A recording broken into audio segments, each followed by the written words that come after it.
Hello everyone, welcome to a UK Prepper Network update and open mic night. I am sorry for the delay. It seems that Chrome decided it no longer likes StreamYard and it just wasn't picking up anything. So much to many people's dismay, I've gone to Edge just to get this working. Edge, that's how much I care for you guys. I've put that crap on my computer.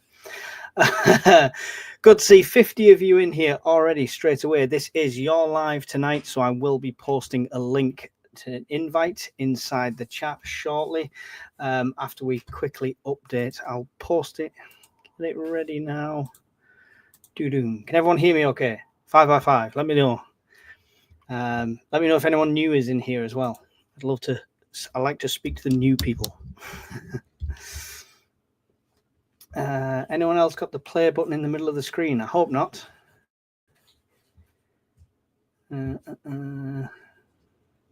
Nope, no. Okay. All good here, 5 by 5. Thank you, Renegade. Much appreciated. And Polonium. So I'm going to post a link now, but you won't be let in straight away. We're just going to quickly do a couple of updates first. And the most important one being...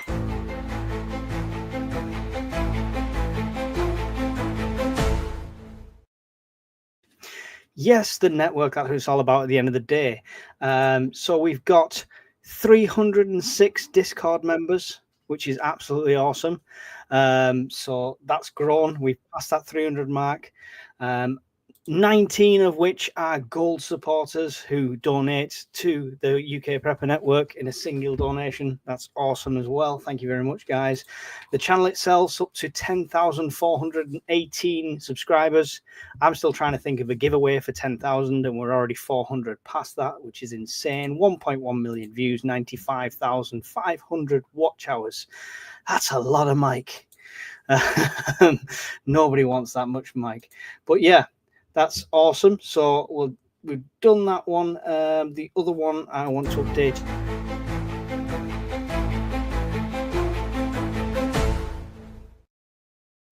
So the Cornwall meet is on the 25th of July. All the details are a previous video, and you can find them on the MOS Facebook group as well as on the events section of the UK Prepper Network Discord. That is the first one coming. Then we've got the Midlands one, mid-August. That's on there as well. And then there's a Pinus Preppers in October. So if you want to go for any of them, brilliant. But what you really want to go to is the Scotland one in 2026 because we've already got over 43 pitches sold. 43. That's not 43 people. There might be 2 or 3 people per pitch. It's going to be huge. So that's awesome. So the tickets for that, Miss Worm will post a link for that if you want to get your ticket before they're sold out. And it's August bank holiday next year. So plenty of time in advance. I would usually do an update on the charity fundraiser. Needless to say, we're past 2,000 and my legs are getting waxed. That's all you need to know. But please do still keep giving to the great cause of Help for Heroes. Everything we raise is awesome. I didn't get the screens up in time to do an update. Before we get our guests on, we've got 2 people waiting. Let's see what the subjects could be this evening.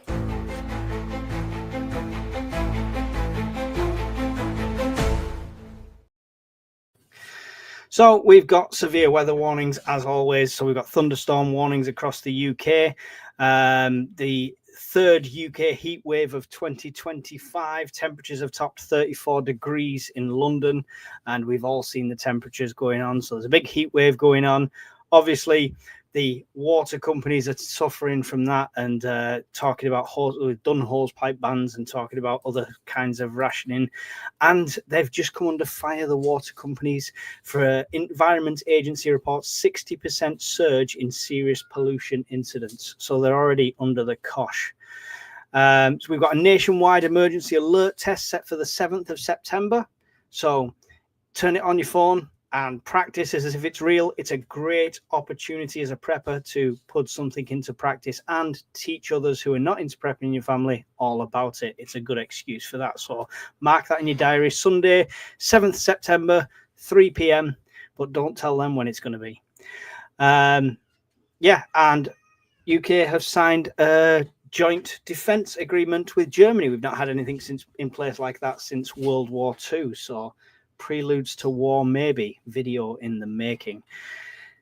Anyway, loads of people in the chat. Thank you for being here. Rift Security and Miss Worm in there policing everybody.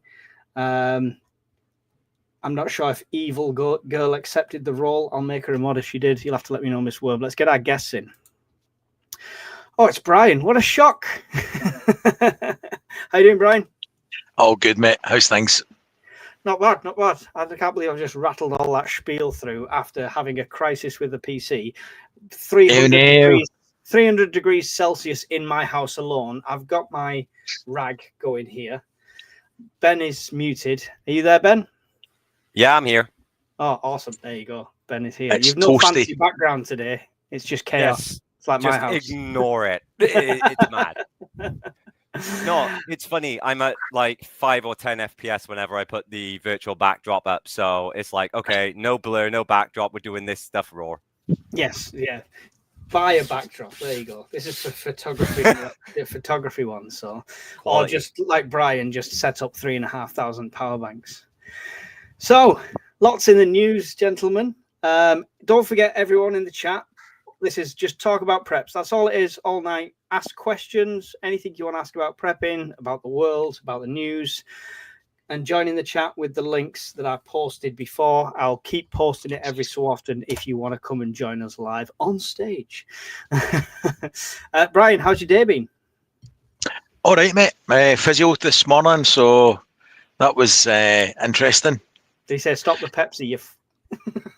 No, it was worse than that and a bit more brutal. After she'd done her thing, she leaned forward on the desk like this with her elbows and said, well, you know, your heels are weight bearing, right? And then she's like, and you're a big man. I'm like, okay. If you lost some weight, it would probably help your tendons. I'm like, I've already started a week. That's good. That's good. Just take it easy. But she had a funny accent as well. But so basically, she called me a fat bastard at physio. That was how it basically went. If the physio was Scottish, that's how she would have said it. So because she wasn't, she said it like in a roundabout way instead. She ironically was the size of a small pillbox, which filled me with humour. Other than that, mate, all good. Yeah, all good. So apart from everything going on in the world, right? We'll talk about that in a second. Ben, how's your day been? All good. Enjoying a bit of the chill out. Now we're coming down in temperatures rather than staying up in the 30s and turning everything into a personal sweat bath.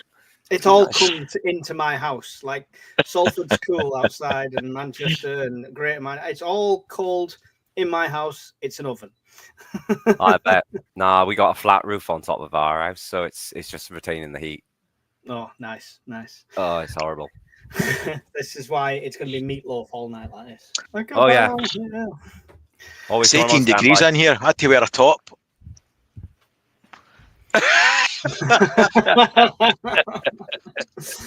that cool, the other one? That's awesome. We have a £5 super chat already. After catching up with the CME live, I wondered what would happen to a pacemaker in a CME. Can put Granny in a Faraday box. In a CME wouldn't be an issue. There's not anything big enough at all to pick up the signal. I mean, make sure she's not plugged in. Just, you know, if it's a USB charging pacemaker, make sure she's unplugged.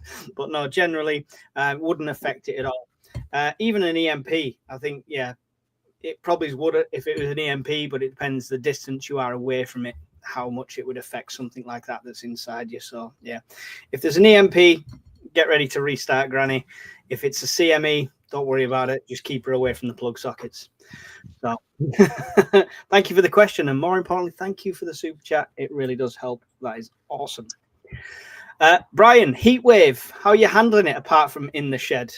I'm going to munch pizza, so I do apologize in advance. in the house, I mean, it's about 25 degrees at the moment.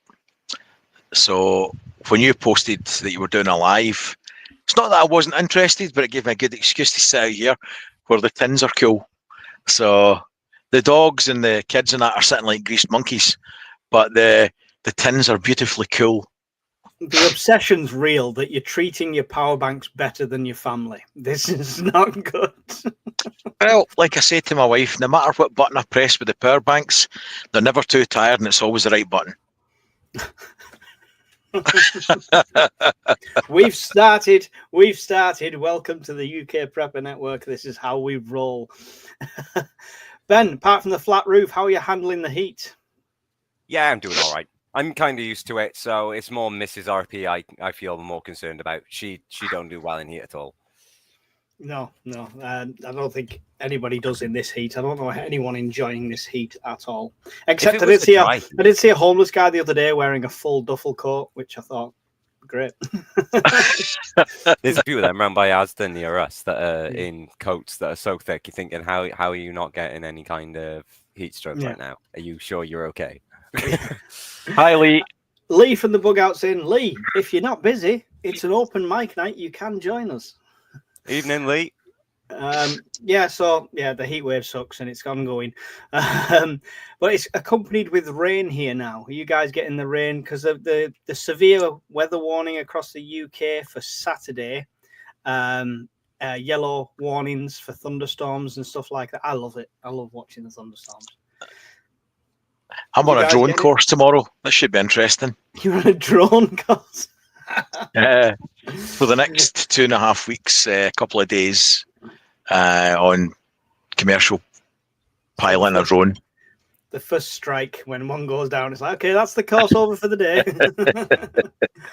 There's a couple of grand just exploded. 36 grand a pop.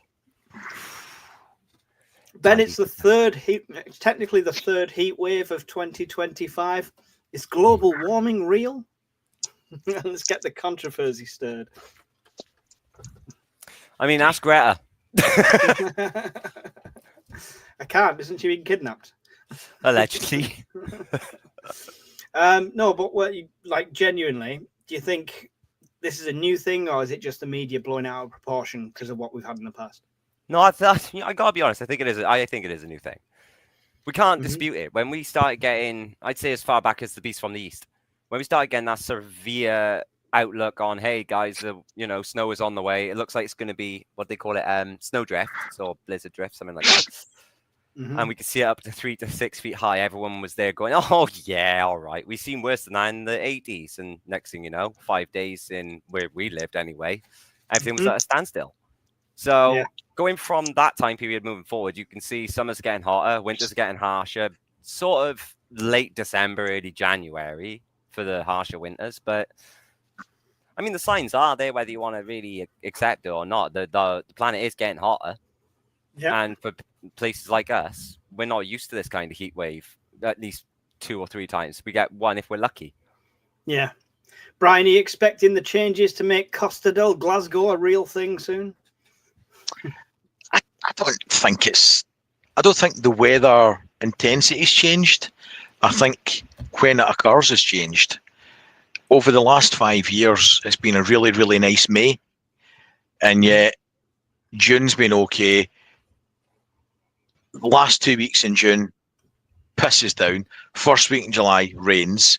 And then you might get a couple of nice weeks in August, September. And the winters up here have been mild the last 4 or 5 years. It's been pretty mild. Lucky to get a couple of days of snow. So I think you've got a cycle of weather, and we're just in an unpredictable cycle. Yeah. Man makes an impact in the world. There's no denying that.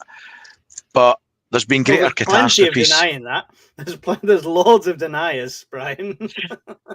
I think when you are putting billions of people on the planet who all have waste products, who all consume, then it's going to have an effect. Whether we want to admit it or not, it will. Yeah.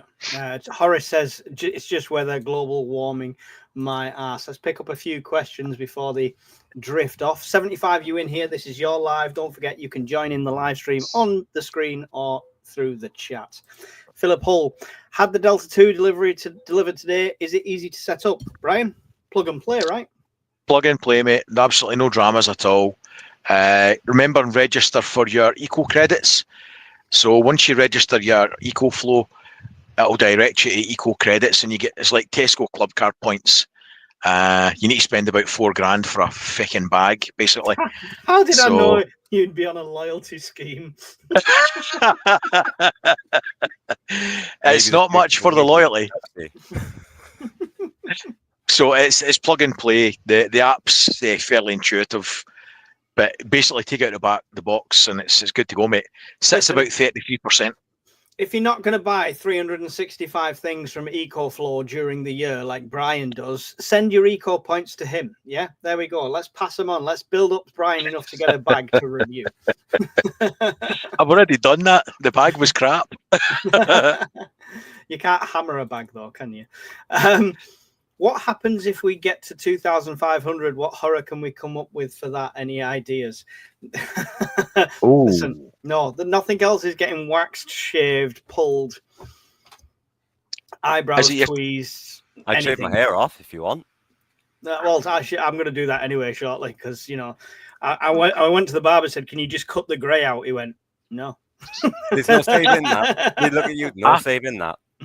I think if it gets to 2.5, he should have tattooed on his back, "Brian made me do it." Okay, add a 0 and we'll consider it. 25,000 and we'll do that. There's got to be somebody rich watches this that's going to put 25,000 in. Don't, because an anonymous donation took it to over 2. So, no, anyway. Philip Hull, a question from my missus. What are your thoughts on potential civil unrest across Europe and the risk of fragmentation of it? Yeah, we're seeing it everywhere, right? I mean, not to take sides or shout politics or anything, but it's right wing, left wing. This, you know, it really doesn't matter what the cause is. Every protest is turning into like things on fire and stuff now. Do you think that's going to spread across more to here? We're already getting it here, Brian. What do you think the risks are on that? It's happening here. I think fear warmer. Last year when he was quite brutal in how he stamped down with the sentences, I think that probably postponed further large-scale civil unrest because he was quite draconian about it. Funny enough, a lot of them have just got out. When you can have somebody who's a systemic thief, they do it all the time, who gets a slap in the wrist and never sees inside a prison, but you use hurty feelings on Facebook and you go to jail for 18 months, that's a bit of an issue. So I think he played a blinder last year with what he did with the sentencing, and it's probably taken the sting out of large-scale civil unrest. But when you're seeing kids being attacked in England by some people, allegedly, that important word, allegedly, then you're going to get a reaction. And it's not going to be a good one. But you're also going to have arseholes who take advantage of it just to stir the shit. Ben, you see civil unrest as one of the threats? Yeah. I was having a look on the opposite monitor. I saw a report earlier that it's starting to happen in France. Me and Mrs. RP were having a look earlier on, and we saw a little coverage on Reuters. It was at Cali, wasn't it? Yeah, that's it, yeah. And not only that, look at Spain. Spain's been on the cards now the last few days. And Greece. Yeah. Mm-hmm. And just before... Bless me, sorry, guys. Bless you. I knew that was coming. That's why I was trying to hold it back. That's what she said. Hey. Now, we've got the swear jar. What's next? The raunchy jar. But the innuendo box. Yeah. Fanar. I can see the moths just flying out the wallet right now. But yeah, no, I mean, it all really kicked off, didn't it? More towards when Bryce Norton got infiltrated. Let's use that word, infiltrated, and Aquatori. That's where we started seeing more civil unrest. Then was, you know, for the UK mainly. We already had the protests with the plasticine movement. So I don't know. I'd say I think the potential's high. To round it off, potential is quite high at the minute, especially with what's going on in the last couple of days. Is it all little pockets though, Brian? Surely if they're not all together for one big cause, it's not much of a threat. Just avoid them areas, right? It'll depend on what the catalyst is. Remember when the riots were in London about 15 years ago, something like that? The Duggan riots. Yeah. So there was those riots and had copycat riots all throughout the UK. Yeah. So it only needs the right tinder and the right spark and it could explode. Well, we saw and that. we saw that last Southport, year. didn't we? Yeah, with Southport, Yeah, yeah. I was just going to say, yeah. And everybody's unhappy with the state of affairs at the moment. Yeah, well, there's nothing to be happy about, is there? I think that pretty much answers the question anyway. Thank you for that, Phil. Pete had a question, said, Lee, what did Mike buy? We want to know. I bought stuff that I can't show you or tell you on here, but there will be a video coming soon on my Patreon page. So there you go. So there's another reason to get on there and you can see what I got from the Bug Out store. Was it another butt plug? It was. I just had the look from Mrs. RP. I'm not involved in this one. He sells special ones that are in the shape of a bug, you see. It was that or Lee's face. There was two models. I could try both. Hard to choose. Anything you guys want to bring up, feel free to bring up. I'm just going to look through the chat and see what people are talking about. So I'll bring one thing up quickly. The fact I think I've offended you, considering I said Coca-Cola appreciation of heathens. Yeah. Shocking.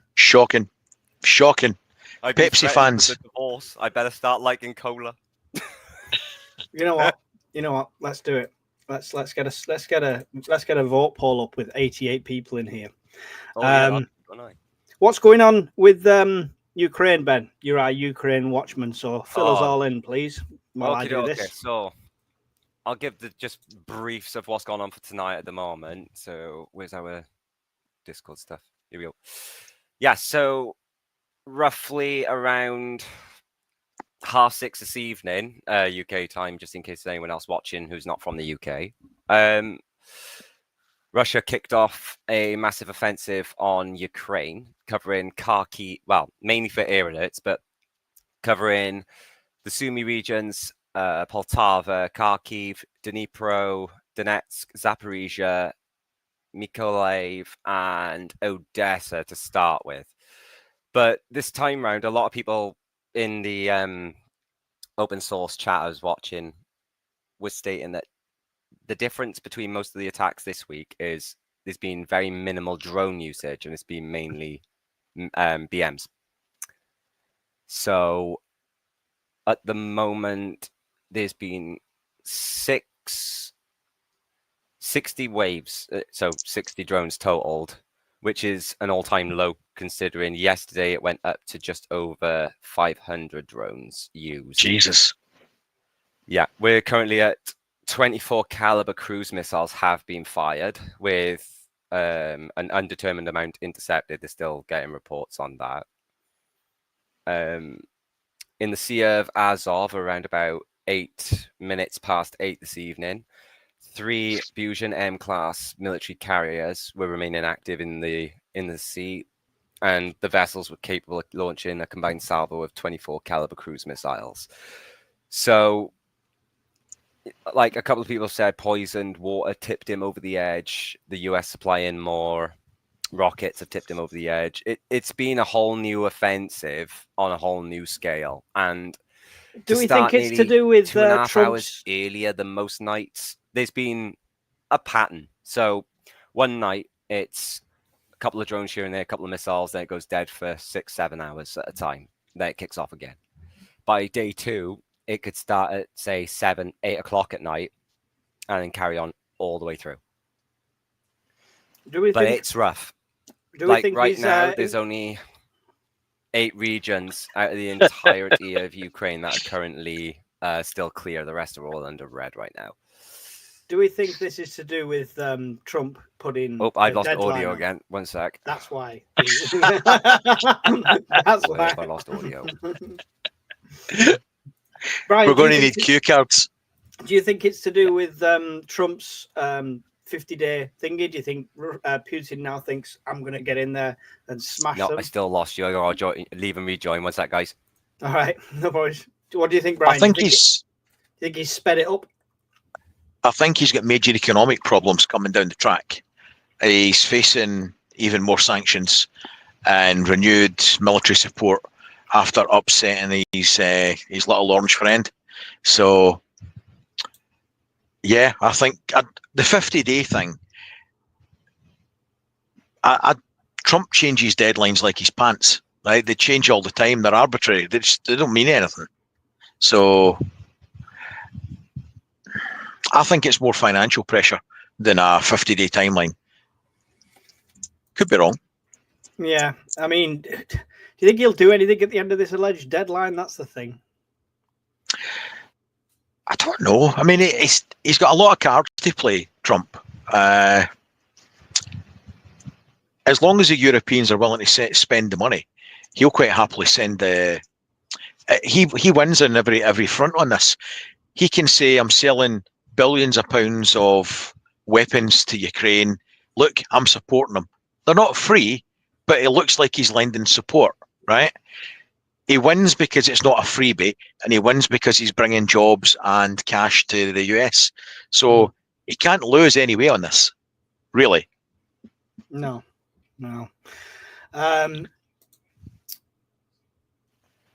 Where was it? Yeah. So Mark said Ukraine, little grifter, still hasn't left office. Russia is bored with it now. Many Russian people just want it over. I think they wanted it over from the start because it's their soldiers falling as well. But the guest should keep out of it. NATO are to blame for pushing the bear. I don't agree with that. I think there's been a lot of faults. Everybody's got skin in the game. The election in Ukraine in 2014, how far back do you want to go? Because you could say it was the election in 2014 that tipped it over the edge. You could say it was NATO encroachment tipped it over the edge. You could say that nobody obeyed the deals that they made to support Ukraine if they gave up nukes. There's lots of slants on this you could put. But ultimately, there's a lot of innocent people dying that shouldn't be dead.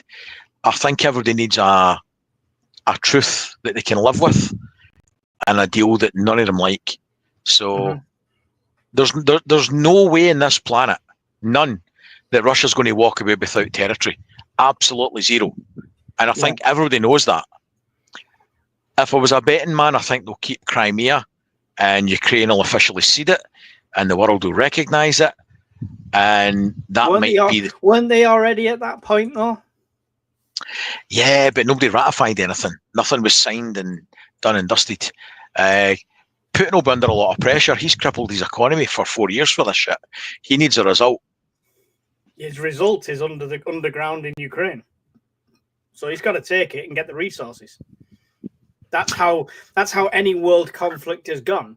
Nobody has the money when they initially start a world conflict to take over half the world. Whatever you conquer in the first country is then poured into the machine to push on for the rest. He's got to take it, in my opinion. I don't think he's left himself with much options. He's either got to completely back off and concede defeat, which we know he's not going to do. He's not going to do it. The whole thing. Yeah. I don't think he's got the moxie to take the whole thing at the moment. Indy Scott Bryan said Putin admitted he wanted to bring back the USSR. Is his motive for Ukraine? So that plays well on the TV though for him. Yeah, of course. Yeah. Now I'm back very quick. You're not coming through your mic. You're coming through an external mic. I heard somebody lighter. This is RP. Is that better? That's better. There you go. Okay. I'll share screen quick. We've actually had 2 hits in Ukraine. Okay. So everyone can see the state of how it's actually looking. Right? Remember, guys, this is you're live. You dictate how it goes. Ask questions, whatever you want about prepping or just about Brian's bad habits. Oh, wow. Look at that. Lit up like a Christmas tree. So, yeah, we've just had Shotska City get hit, and which was this one? make that bigger. If I pull StreamYard a minute onto the second monitor, I'll see what you There guys we can go. see.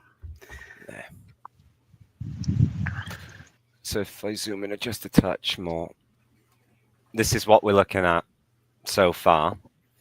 And over the last sort of 2 hours, as long as I'm good at doing this, this is what we've been looking at in the way of statistics for alert history. What are we looking at here?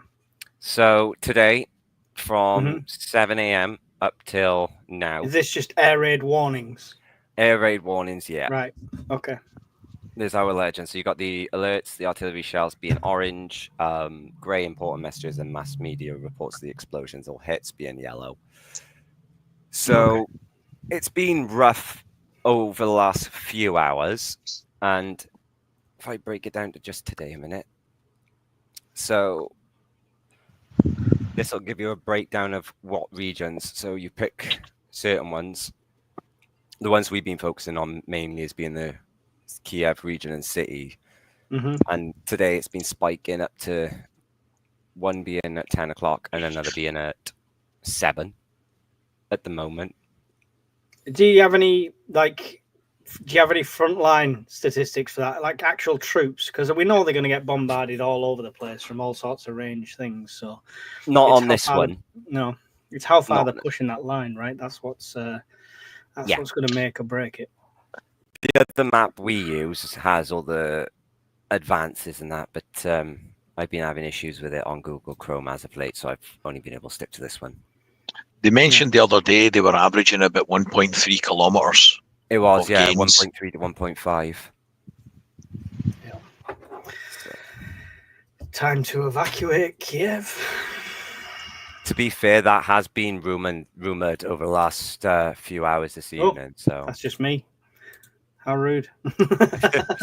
No, it has been like that the last few hours. People have been saying in the one YouTube chat I'm watching that a lot of people inside of Kiev went to shelters early and stayed in shelters before any of the air raids went off, with fear of what his response is going to be to the new sanctions from the EU. Because that's a good point to make. That turning point there between Slovakia and Malta, they were dead against the whole 18th sanctions package because it would affect the gas supplies for them. Yeah. So I don't know what NATO, because I've done some reading and don't exactly state what they've done, but whatever NATO have done, they managed to convince them enough. Money. It is, isn't it? It's going to be money. In the world, yeah. But the question is, are they going to actually stick to that? No. How much is this? No, exactly. How much is this going to be stuck to? Well, Germany got caught the other day sending them stuff as well. I heard that. I heard it whispered through the grapevine. Yeah, Germany get caught sending them things. They're all still trading. They're just doing it through back doors, and everybody knows it's going on.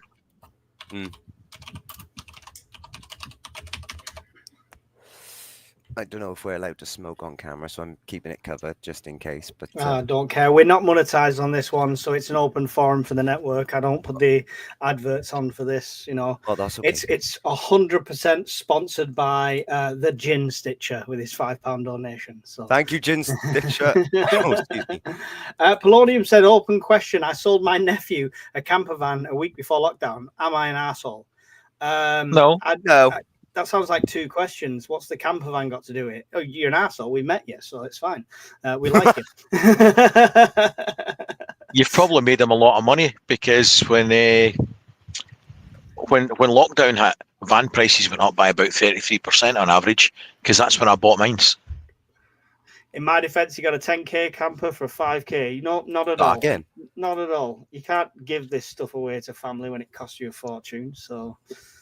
I sell my kids their lunch before they go to school. If they ain't got money, they ain't eating. Snapdragon says, drone warfare. I don't know much about it. How big are they and what can they carry? Various. Yeah. It depends on what type of drone you're talking about. You've got your Shahed drones. You've got the... do any of you know the name of the new American one they just unveiled? Only the other day? Yeah, it's a rip-off of that. It's... their version of the Shade 1 that kind of thing. All right, Yeah. thoughts. Can't remember the name of it. Are they still using Predator drones? For intel and stuff, Yeah.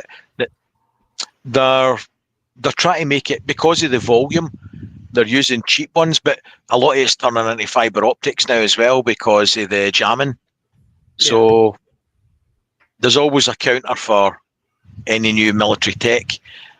I've seen clips where it looks like in Ukraine, some of them are using like the Smith's Toys store-bought ones and just like a charge hanging off the bottom, and it's just like crash it into somebody pretty much is the agenda. Using the DJI Maverick ones. They're using them with a 3D printed claw on it. They're just mass producing and printing a claw, putting a grenade on it, pulling the pin, then flying them over a tank hatch and letting rip. Oh, there's me. I've got to sell a child if I want a DJI drone.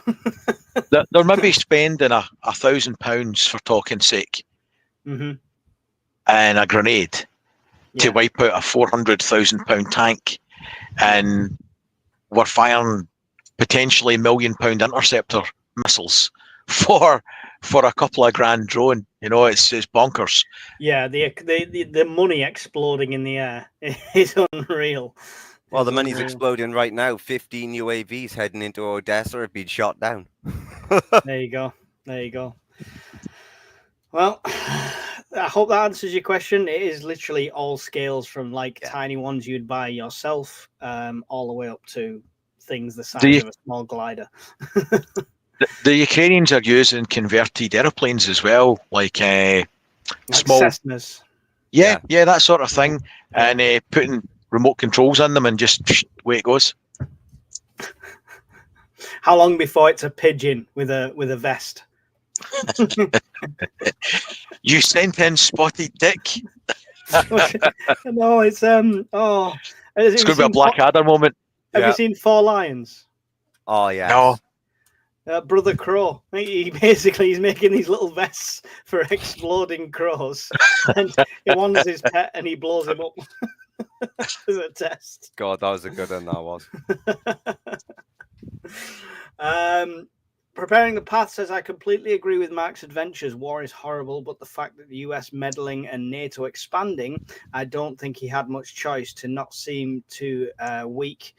But he will take Ukraine, but not further. The problem is, if he fully takes Ukraine, that's not what he wants, because he wants that buffer zone between us as well. The reason that they're justifying this is NATO was never supposed to expand to them border states, right? So you'll want Latvia next and Lithuania. That's it, and take half the country, strip the assets, and leave a DMZ running down the side. See, the phrase "breathing room" springs to mind. Yeah, remember another person saying that little phrase? What's that? We need breathing room. Old Uncle Adolf. Oh right, okay, yeah. I was thinking of recent, and I'm like, what? I don't know if it's just me and Mrs. RP's way of thinking, but we both kind of look back to the old Joseph Stalin days with Bolsheviks men. It's power through expansion. The reason Russia, Mad Vlad wants to push through and take over all of Ukraine again and take it back to its pre-2014 Soviet borders, if you will, is because his end goal is to try and take over, not take over, but to try and take on, NATO. It's a big show of who's better and who's not. You know, it's saber rattling at its finest, but with some serious repercussions coming at the end of this. Have you ever watched Red Dawn, the original? Yes, many moons ago. I love the irony of Red Dawn, that the original was Russians, and somebody thought this is no longer realistic. We'll have to do a Chinese, remake, but make it the Chinese/North Koreans. And little did they know, the Russian would have been more.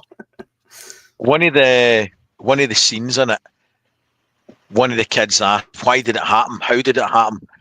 And the colonel who'd been shot down says, "Well, you know, the two toughest kids in the block, at some point they're going to fight." Yeah, and it could be that simple. And we constantly hear every empire has its day sort of thing, Yeah. So, and we could be coming to the end of that. I think the end game is not them taking over the world and us all speaking Russian, it's flipping the economy in their favor, right? It's becoming, it's no longer based off the US dollar, is probably what they want at the end of the day. It's a giant game of Monopoly. Everyone entitled to the opinion, though. We welcome them all. Exactly the only reason the EU want in is resources. They are big. Ukraine has loads of resources underground.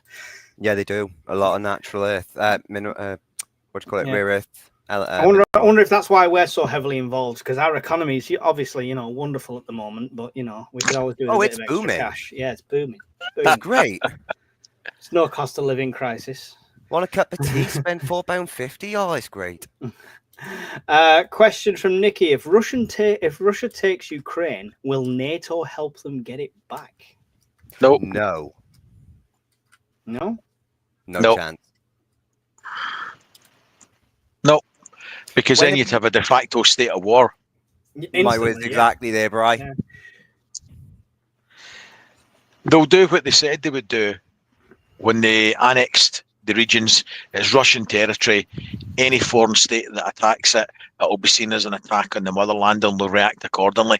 They would just do the same thing and hide behind the nuclear saber rattling, and NATO would shut a brick again. That's the problem, though. They can keep doing that. That is the problem. Every step. And I mean, as much as that war games we had on Sky was a war game, it rings true that how many would step up and risk being put under the cosh? You know what I mean? It's none. Yeah, none. Yeah.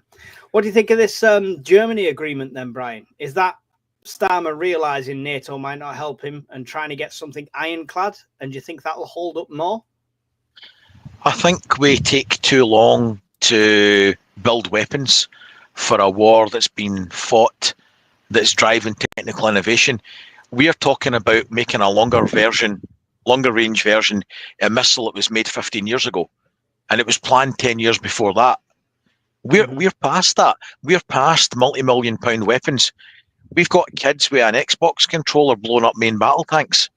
Yeah. We need to get ahead of the game here. This is old tech. This is an old way of fighting war. We need to get ahead of the curve. Yeah, definitely. We need a quantum leap in our munitions and armament. In the terms of, what was it? Was it Friedrich Merz, or was it... No, it wasn't Friedrich Merz. It was Mark Rutte said we need the quantum leap as the NATO for GDP. Yeah. I was listening to something before, and the guy, this expert analysis guy, basically turned around and said he listened to the same speech by that Rutte, and he said, and I commend him for saying spend more money on defence and stuff like that. He said, but 5 years, we're looking more for like 5 months where we'll need this. Yeah, I agree with the 5 months. Because I think was it last night I said to you, looking at the state of Ukraine and the way things was going, we got not 3 to 5 years, we got 3 to 5 months. Yeah. Something to add fuel to your fire. 3 of the major Russian banks. No, because we're all real preppers. No, 3 of the main Russian banks have indicated publicly that they're going to need a state bailout because they're going to go bankrupt. Yeah. The clock's ticking for him, and at some point his hands are going to be forced to make rash and poor choices soon. Yeah. See, I don't think so. I actually think it's going to get to the point where Russia's economy is on that very thin, we're going to go. We're about to lose our economy, and China's going to bail them out. China's going to bail out Russia. They're going to take out one hell of a debt with China. China's going to say, you owe us big time. Go and poke the bear. We are taking Taiwan. Consider that repayment in advance. And that's how Russia's war machine is going to carry on until it either gets stopped by NATO or until something groundbreaking comes out of Ukraine that can halt that invasion in its tracks. I would agree to an extent with that, on the premise that it's in China's interest to extend the conflict, because it depletes Western resources, munitions, and willingness to get involved in fight. We get war weary, and the longer that happens, they've got longer to build up their tech and infrastructure to invade Taiwan. So the point's got merit. I just don't know if we've got that long. How long do you think? Kelly's Eye said no, they can't, as NATO article would be enacted. See, the NATO article is nothing they have to do by law. No. It's basically, it goes to them and then they can make a decision per country whether they want to support and get involved, you know. Plus, Ukraine's not part of it. Yeah. At the moment. End of July. That's my prediction, says Telda Boy. So, you know. I could see that because of the weather side of things, because the weather would turn more favorable for Russia and Ukraine during the end of July throughout all of August. But the way that the storms have been at the moment, battering the hell out of Russia and Ukraine, the last few nights, the thunderstorms, I tell you now, it's been a spectacle to watch. Mhm. But fuck me, I bet it was scary being there. It actually looked horrific, not going to lie there. But the way it has been going, there's so much flooding at the moment. It's making a lot of the urban warfare quite difficult. Mhm. So that's going to push them back at least 4 to 6 weeks on that front to let it dry out. Enough for heavier vehicles, heavier artillery. I think, as horrible as it sounds, and it's an age-old saying, without it being so much nuclear, it could be a form of a nuclear winter. It could be the biggest offensive we see. At the end of the day, Russia's using a lot of its old stockpile still till it runs out. So you're looking at T-95s and things like that being brought back out, potentially. Oh, just digging out the antiques. Yeah, well, they were the best for that type of climate. During the winter months, the Russian tanks were practically... Well, yeah, it was unstoppable. Yeah. Yeah. Well, winter stopped the Germans, didn't it? Pretty much. So Indeed. Brian's sitting in the dark, so he doesn't get any more crap about his flashing lights. So I hope you're happy, guys. I hope you're happy. You monsters! The light's not directly connected to the AC, is it? It's not one circuit. No, it's separate RCDs. Right, we've got quite a few more comments, guys. I won't get to all your comments. Do apologise. Capitals or super chat if you want noticing, please. How do you hide / camouflage from a drone? It depends on the drone, right? Some of them, if they've got some sort of infrared or heat, then you know it's going to be very difficult. But some of these, like what they're using commercial wise, like these DJIs, it's just like anything else. Somebody's on the other end and has to be able to spot you. So hide well. And Rift, to add on to that, if you mean it in the context as a person, how do you hide from being spotted by a drone? It all depends on where you are and what type of environment you're in. If you got your hands on a ghillie suit somehow, you can, but you got to take into account, does that drone above you, if you don't know what it is, have thermal imagery? If so, you got to try and hide your body thermals. World War III spreading across the UK. Breaking news. UK urban preppers lying down in the centre of Manchester in a concrete jungle wearing a ghillie suit. They'll never spot me. Best treat ever. Good question. We'll have to put it some tests. We'll get JP's drone and a couple of people in camo, and we'll do a little test at the Scottish Meet. That sounds like a fun activity to do. Haven't the US included upgrade AKPWS with infrared sensors onto Ukraine? Yeah, no idea. I it was in the report. It was in the report that Donald Trump released when he stated that he was going to arm up Ukraine to the hilt. Right. Okay. Well, there you go. There's your answer. Thank you for that. Evil Girl says, anybody want a 38-year-old man-child who has you looking for a watch in the bedroom only for it to be next to the PC? Sounds like she's having fun. Blessed in Love and Light says, what a BS question, Coke or Pepsi? They are both really bad for you. The best things they are good for is cleaning the toilet. The only trouble is get into the water. Speaking of the poll, 57 votes, and we're at 54% Coke, 54% Cola. Another vote you're losing, Brian. Another vote you're losing. So I may be able to take the balance on that. No, you can't be involved. I just like to think it's a cry for help amongst the community. It's practically self-harming. Without the marks. They're crying on the inside. Snapdragon says, Ready Player One, talking about the futuristic warfare. Have you seen that film? Ready Player One. It's like total virtual. Is that the kind of reality. anime thing they all run about with VR headsets on?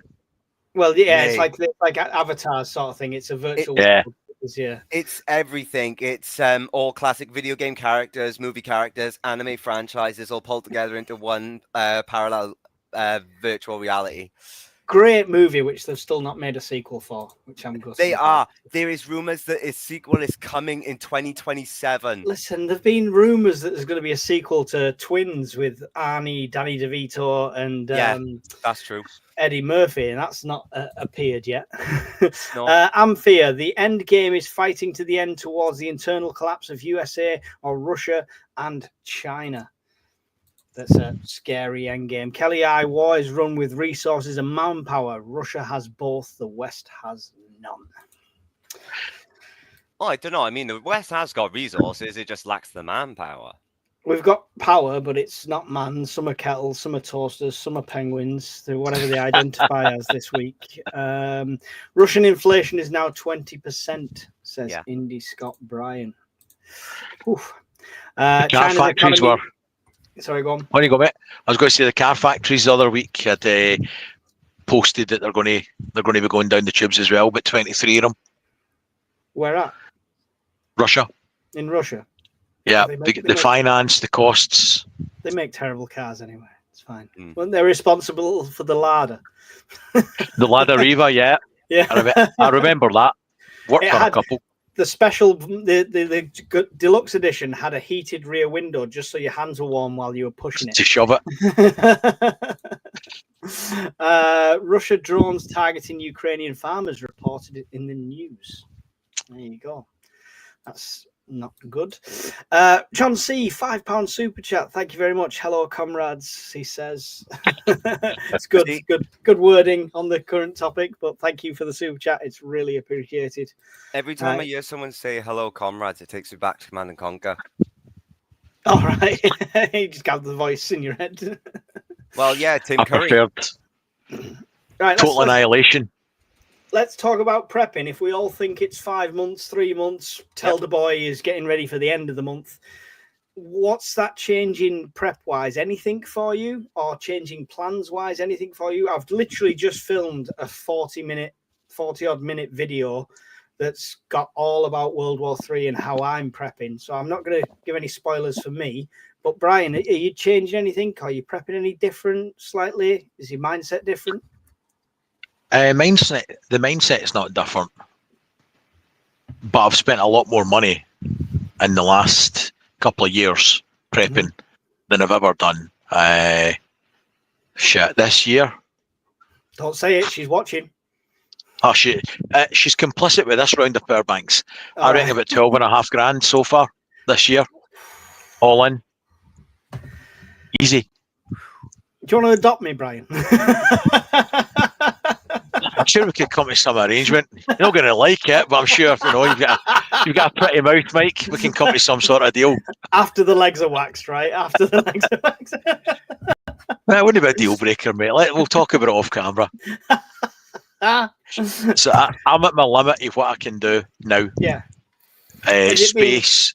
Would you say that's, I know you're focused on power channel wise, but would you say that's been focused on power, or has it been across the board? Because I know you invested quite a bit in freeze dried at one point. It's been across the board. I've switched slightly to more freeze dried food. I've bought more body armor. I've bought more power banks, bought more candles, bought more tins of food, built the shed for storage, added more solar panels, added more batteries. Everything. Added some other stuff for hobbies. So I've added more of those, and across the board, it's been a balanced approach. And Ben, we've changed a lot. Like I said to you guys earlier in the Discord briefly, by keeping a closer eye on Ukraine on that. The way we've seen things ramp up, we've definitely changed our perspective. If we're talking the 3 to 5 month scenario, noise, right? If we're talking the 3 to 5 month scenario, for us,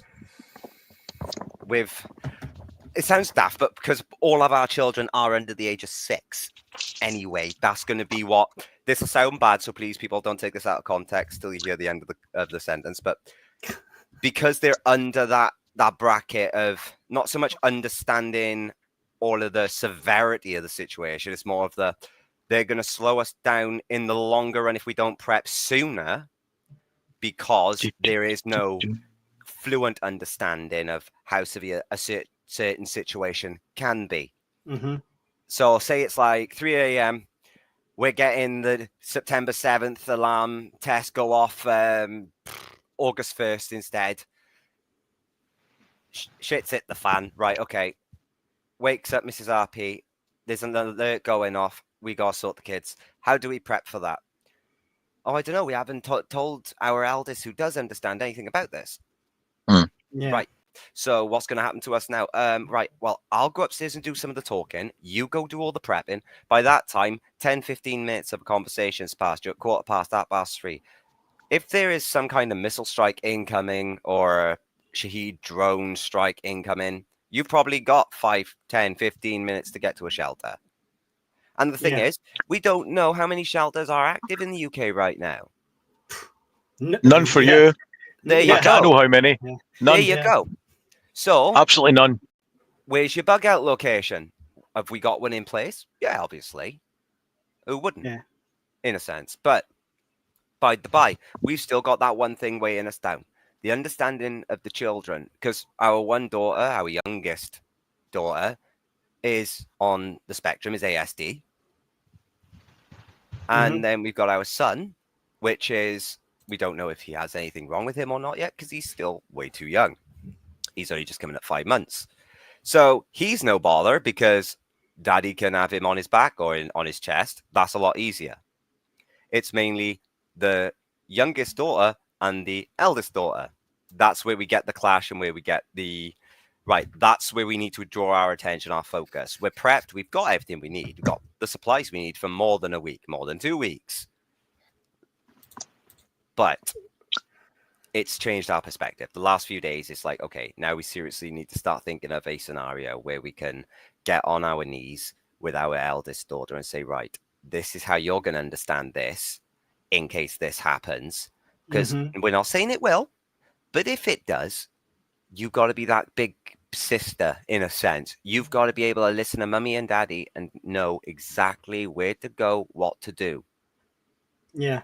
Because we even think, extreme, call it if you want, but we think, what happens if a drone hit our house? We are actually in the process of packing and bugging out. What happens if one actually hits the house and our kids are cut off? Yeah. As horrible as that sounds, people say, well, why aren't they with you right there, right then? Well, think of that human aspect. 30-odd seconds, 40-odd seconds to get up the stairs or to get into the kitchen, for example, to get a torch or something if you happen to just leave it on the side one night because it's out of the blue. If something hits that house and you're cut off from your kids, what are you going to do then? If our eldest is the only one upstairs that can access the upstairs and one of us is trapped downstairs and another in another room, one of us can communicate with our eldest and she'll have the understanding of what to do. Aiding in either rescuing the family in a sense or in a way getting out to get a form of help or to try and get something done. So it's broadened our scope on the entire prepping scenario and situation. This time last month when we all spoke on Prepper Fireside and that, I said to you guys then, we're prepping like we normally are, a little bit here, a little bit there. I drastically redact that previous statement with the current affairs of what is going on in Ukraine because Putin has become very unpredictable. He's ramping up the ante too quick. NATO is definitely gearing up. And now Germany and the UK signing a defense deal where if he invades, we protect each other, That shows me there's a lot more they're not saying. And that's why Kaliningrad is on the cards to be a potential capture point. If you ask me, and I'll boldly say it, we are one step closer to World War III than we ever thought absolute possible.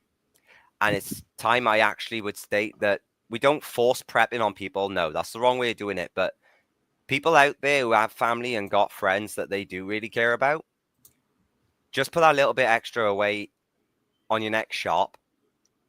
And even someone like me, a random person sat here called Renegade Prepper saying to you guys watching, prep a little bit more. Seriously, do it, because this is turning our perspective around. Yeah. And putting our kids first, and also thinking of, okay, nothing's calming yet. Nothing's calming yet. So it's like, okay, let's stop messing around. It's time to take this a little bit more serious, because worst case scenario is we've over prepped in the end and nothing comes of this. Yeah. I mean, you make valid points, especially with the kids. Snapdragon even said, okay, without frightening him, how do I prep for my 10-year-old? And I can't Make tell it you fun. how you. Yeah, exactly. Yeah, make it fun. Make it as fun as possible, and try to use toys, or if you've got like Action Men, a war game scenario that is fun. Yeah. Lost in My Head said, we have children under teens. Best bet is to practice even switching off the mains board and using torches or camping gas cookers and make it fun. Yes. 100%. And to be honest, you'll be surprised how young they're mentioning things to them in school. So just make sure you're an open forum that they can come and talk to you about it, that you're not like, and let them help. yeah, Let them get involved. 100%. I would like to stay on that. Me and Mrs. RP have reached out to our local school, even though with the summer holidays now, for help with our eldest daughter, because one of our concerns is if we lose power to the grid and say one of our solar banks don't work, or one of our power banks is fried and we run out of power. One thing about the technology of this day and age over the last few years, and any parent out there who has an ASD child will know this, they love their iPads or they love YouTube. Without internet, without power, one of their biggest, strongest coping mechanisms is gone. Yeah. That's why we're Lost in My Head said we have children under teens, and to best practice it. Definitely practice it. You won't regret it, because it's harder now, yes, but it'll be a lot easier in the future. Yeah, anything to do with prepping, practice. That's we preach it for absolutely everything, and it's the same for teaching family and stuff like that. Weird Fish, Mike, you suggest having 3 months of food. Can you explain why this figure and what a timeline might look like when SHTF? So when I say 3 months of food and stuff like that, it's usually on the radio interviews and what have you. I would recommend having 20 years of food if you can store it. I would recommend having 100 years of food, even though you're not going to live that long and you can help other people. What I would suggest is prepping to your means, right? If you've got an extra week's worth of food in your cupboard, you've got 7 days thinking time, 7 days grace period, 7 days to avoid the chaos. So giving yourself 30 days, 2 months, 3 months is even better. So 3 months with my logic is what I have in this location. Yeah, there's several locations with different caches and stuff like that. In this location, there's 3 months. Bigger house, I'd have more. Get a shed, I'll end up with more. But that's what I've got here. And the first 30 days we know is going to be the chaos. And then you're going to have another 30 days after that where lots of people are going to be drinking terrible water and basically toileting themselves to death and disease and what have you. And you have 30 days of rotting bodies and all sorts and stuff like that. 3 months is probably the period at time I would then be happy to go out and get to one of the other caches. So it all depends on your location, where you are. Bear in mind, I prep a lot differently to somebody who is a farmer or somebody who lives in a really rural environment. If I get my off-grid land, which is the plan for next year, I'm not going to rename the channel because that'll just be a nightmare, but I won't be urban anymore, so my preps will change. How I prep will change. So it's a very personal journey. 3 months is just a roundabout ballpark figure. Any new preppers, I would say aim for 30 days would be my first port of call. But again, it's all personal. Prep to your means. Don't max out your credit cards unless you're seeing trails from the missiles in the sky. So, or I jumped on and made my CME announcement that we did in the scenario the other day. Then you can go and max out everything. Well, which was pretty good. It was. I'll have to keep that saved because then if it happens, I just need to press play. I don't even have to be in front of the camera. Could I give props as well to Miss Worm's VA work on the introduction to the what do you call it the other day? That was just epic. Oh, the this is a scenario one. Yeah. Yeah. Oh, we've got I've got so many Miss Worm audio bites. Well, the thing is, me and Mrs. RP heard it, and I turned to Mrs. RP and I said, Miss Worm sounds identical to the history version of one of Sabaton's albums, The Valley of Death, when they're explaining all the years and when the All wars right. took place. And I said it was incredible. Well, here you go. Brian, you do realise we can see you. Pie. See, I've got a. when she does that, it makes it sound like I'm listening to Harry Potter. Like I've just shown up at Hogsmeade and I'm going to go get myself some pumpkin pie. Oh, yes. It's like pumpkin pie. It's brilliant.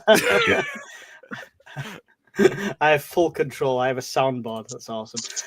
Anyway, back to the chat messages. Just smile and carry on as we are preppers, and that's why we are here, says Tell the Boy. I think he just didn't want to scare people with his July. Can you get that crap off the screen, Brian?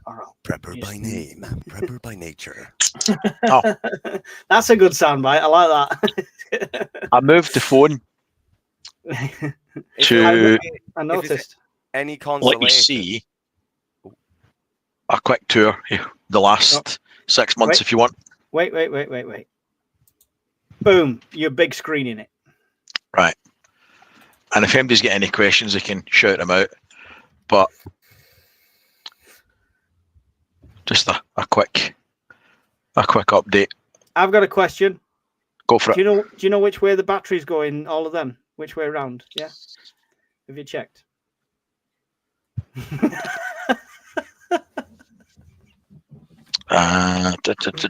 you don't know how to test them, you use the tip of your tongue. Yeah, Why just are we look going across slow them, mate, motion? across the phases. That makes it more interesting. Oh, right, okay. So, long story short, that's where we are. Excuse me. Have you got Anyway, days, that was it. Brian? Do you roughly know how many days that is, Brian? 6 months. 6 months. Good for 6 months. 6 Without months rationing? for 7 people. Without rationing. Cool. If you got to a 5 month mark, would you start to then spread that last Oh, month yeah. or two out? Yeah. Because if it got to that stage, at 5 months, if I'm still eating things out of here, chances are I'm not going to be buying them or getting them anywhere else. So that's the problem. Yeah. That's going to be a problem. Big time. Is there a school of thought that China will claim part? There is a school of thought that China will claim part of Russia when the time is right. Yeah, I can see Yes. that, actually.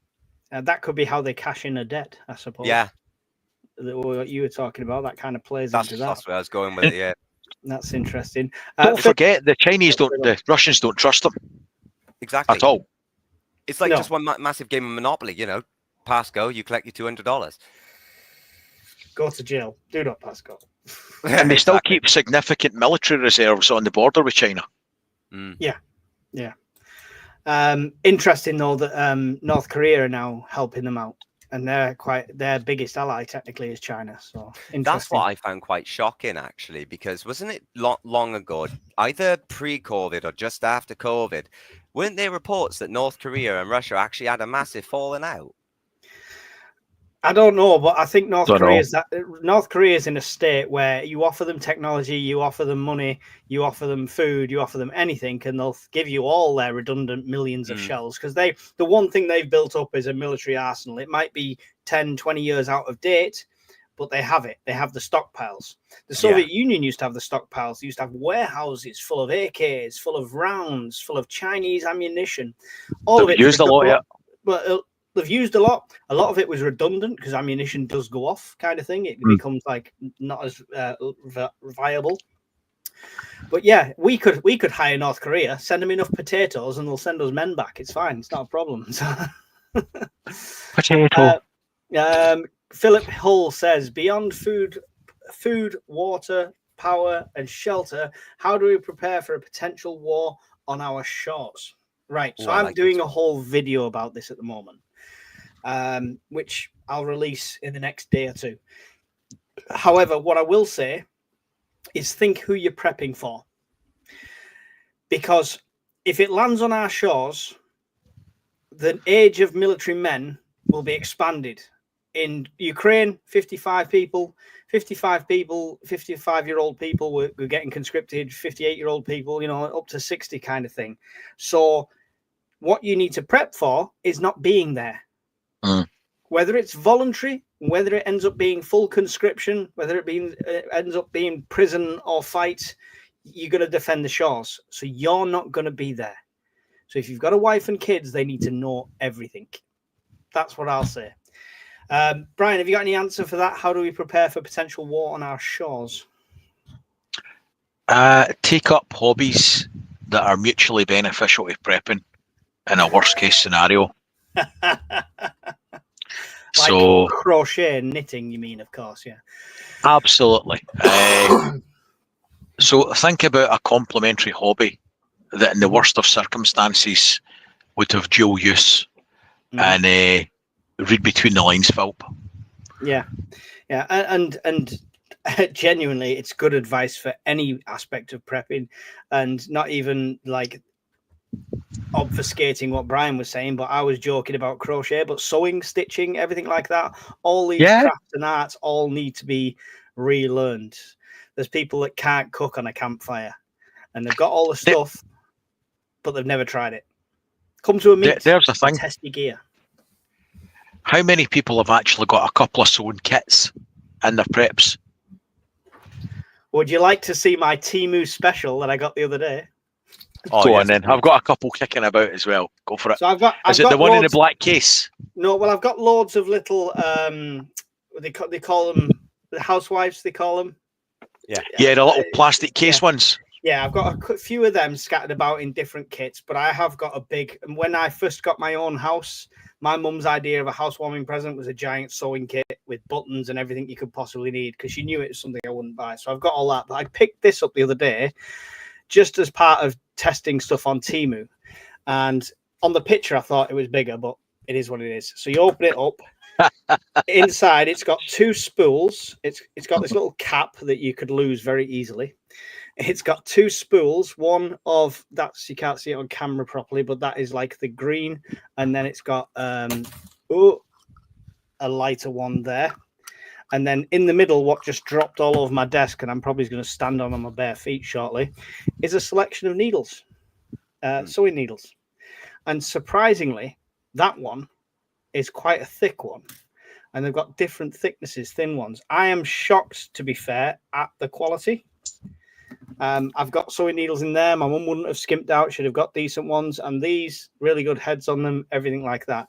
And all that is going to be, I'm going to test that shortly, because I'm modifying my hat to make it like Rogers from the meat, having the reflective material underneath the hat, as well as a net that can be pulled down, before the that was a good idea, that. Yeah, so I'm making that at the moment, so that's what I got this for, so I could do a review of this at the same time. Yeah, but yeah, that cost me £1.30 or something ridiculous like that, with free shipping. So, and that you won't even notice it's in your kit. It weighs nothing. Yeah, everybody should have a sewing kit to mend their own clothing. Everybody. Yeah, but they should learn how to do it as well and test it. That's the point. Yes. Do any of you two, or should I say, have any of you two ever heard or done geocaching? I know what it is. Yes. I've never done it. Right. What you got? If you mean by digging stuff and hiding it. Yeah. Yeah. Going to places of him, like some places around here, they do it with historical landmarks, and they're in Tupperware boxes buried, or in a camel bag in a tree. Yeah. But 30-litre barrels, the blue ones. I've got a couple of them. Well, I used to do it a long while back, and throughout COVID, I'd done it, and I got something similar to what Mike got off Temu. And you're right, those things are so weightless, but the ones we got weren't sewing kits. They filled them up with first aid kit supplies, and it was surprising how much you could actually squeeze in one of those as well. First aid is when did covered. You go robbing boots? That's one cupboard, and there's another cupboard down there full, and that's the overages from my first aid kit. So, also, it's good to keep things on hand as well that you might end up. Oh yeah, definitely. For Phil, when Phil asked the question as well about beyond food, water, power, and shelter, and all that, one thing I do want to point out, Phil, if you can, get yourself off a British company, WebTex, military products, paracord. Yeah. This stuff is amazing. Yeah. We've been using this now. How long have we used this? About 2 years, 2.5 years? Yeah. And we've still got plenty on it. It just keeps giving and giving and giving. They make half-decent ghillie jackets. Yeah, I got mine upstairs. To be fair, as much as I won't put much stock in the electronic side of things, and we know Brian loves the solar panel, all my paracord's Temu now, and it melts the same, it wraps the same. There you go. So there's one of the little bundles that I made that just lives on my keys. Same stuff. I pulled it apart in lining. It's exactly the same inside. It melts the same and everything. So you want to save a bit of money, you want to buy in bulk, go and get a load from there. While we can still buy from China. And get one of those while you're at it as well, Phil. Those will help you out in a pinch. Yeah. Yeah, decent multi-tool. Yeah. So yeah, any way to prepare for war on our shores beyond the usual preps there, Ben, do you think, for Phil? For it to come to our shores, the best way you could prep is your home. Wherever you are, make sure you've got yourself a bug out bag, like how Andy explains it, same with Mike, same with everyone who has said the exact same. I'm not going to mention Brian the Pepsi god because we all know his bug out bag is just full of Pepsi anyway. Don't refer to Brian as any sort of god. It will go to his head. That is true. But no, in worst case scenario, if war comes to the shore, comes to the door, best thing you can do, hunker yourself down with your family. If you're with them, if you're out and about, make sure you've got your bug out bag on you. Get to shelter as quick as possible and make sure you have vital equipment on you. Only the things that you would need to survive. If you take in a hairdryer, you're not going to need that to survive. You just want the basics and keep it as close to your person at all times as possible. That's the best way you can guarantee it, because you don't know if it's going to happen. And if it does, you're probably only going to get maybe a couple of hours warning, depending on where you are in the UK. Yeah. I'm just trying to scan through a million comments here. Can I big shout out to Barry H? I won't give his full name, who give a £10 donation on PayPal for tonight's stream. So nice thank work. You, Barry. And get yourself really one of these, Phil. If Mike don't mind, just pop. Yeah, they're on Amazon right now for 20 quid. What's that one? Is that combat? Is that a combat one with a K? Yeah. That's the one I had. I give one away at the prepper meet. Actually, Rift Security took that. Actually, I'm just staring through. We've got loads of comments. I'm so far behind, guys. I'm so sorry if I miss any. I have put the link in again for the StreamYard. You can come on the camera. People can jump on and jump off anytime they want. There's no commitment to stay. If you want to come on for 10 minutes, have your say and jump off, that's absolutely fine as well. And sorry, that was a fruit fly. One of your pets escaping, were they, Mike? She must have opened the Pepsi. The flies have started coming in.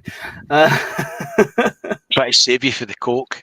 Mr. T, 16 foot by 8 foot by 4 foot high bunkers made out of 4 by 8 by 4 plywood with 4-inch posts, roof supports covering 8 inches of sand or soil will become the new fashion accessory for the garden. It's a good idea. I mean, I might do it as a project instead of buying a shed. Do you guys think I should make an old school World War II bunker instead of a shed in the garden? But like an above ground one, so I'm not actually going to go in there for a war, but it just looked cool, right? Sandbags around it. That'd be an awesome project. Base it off fallout shelter. Give it a nice blue and a nice yellow. You'd look lovely in the garden. If you were going to go down that route, you can buy some 8-foot diameter galvanized culverts. Yeah. For not a lot of money. Yeah. For doing the Anderson style like dome thing. Yeah. Roll them in the front. Burn it with sandbags if you wanted to, and then you just need to sort out some 3/4 ply for the ends.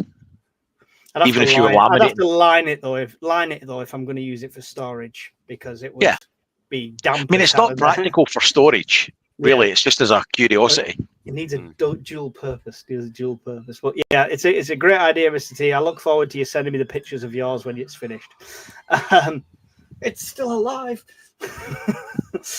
NATO has 8.658 million military personnel, including active soldiers reserves, while Russia has 3.57. So there you go. So they've got the personnel.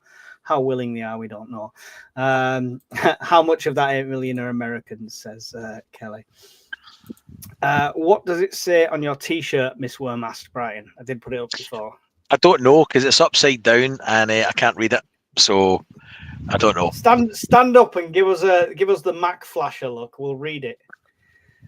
I might look like I'm not listening. I might look like I'm listening, but in my head I'm driving further down. Can't see. My camper van, that's the one. There you go. When it's not broken. That's it.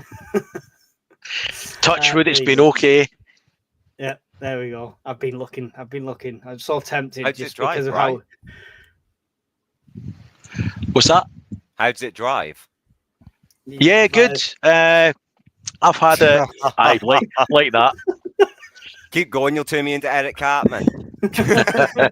Screw going home. Drives fine, mate. We bought it just at the start of COVID. I spent a year and a half building it, and yeah, we've had it up and down to Cornwall, north of Scotland, all over. This year and last year, I've not really used it much, so which is a crime. At the first year or two, we were away every weekend, but yeah, I've not really. It's been sitting there doing nothing a lot.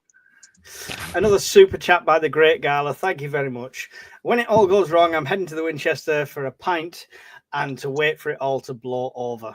There we go. A pint of what, Mike? I can't really read that. Was it Pepsi? I think it was. It's gone. Oh, it's gone. I'm sure it was Pepsi. I missed it. Sure it was Pepsi. It. It's definitely a cold pint of Stella. That's what it was. No thanks. I've changed my preps.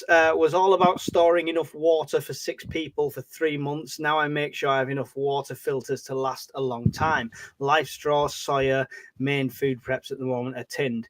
Don't change, add to. All right. If it's a really bad situation, make sure you've got enough stored water in the house, because on day 2, day 3, when everyone's eating the dog and each other, you don't want to be going out trying to filter some water by the river. Make sure you've got enough stored in for that initial period. Have your filters for afterwards. Definitely. Multiple. So with water, you can't have enough backups. Water butts. I've just set up the tank at the end of the garden, plus all the filters, stuff like that. Plus I know where the nearest water source is and the amount of bottled water I've got.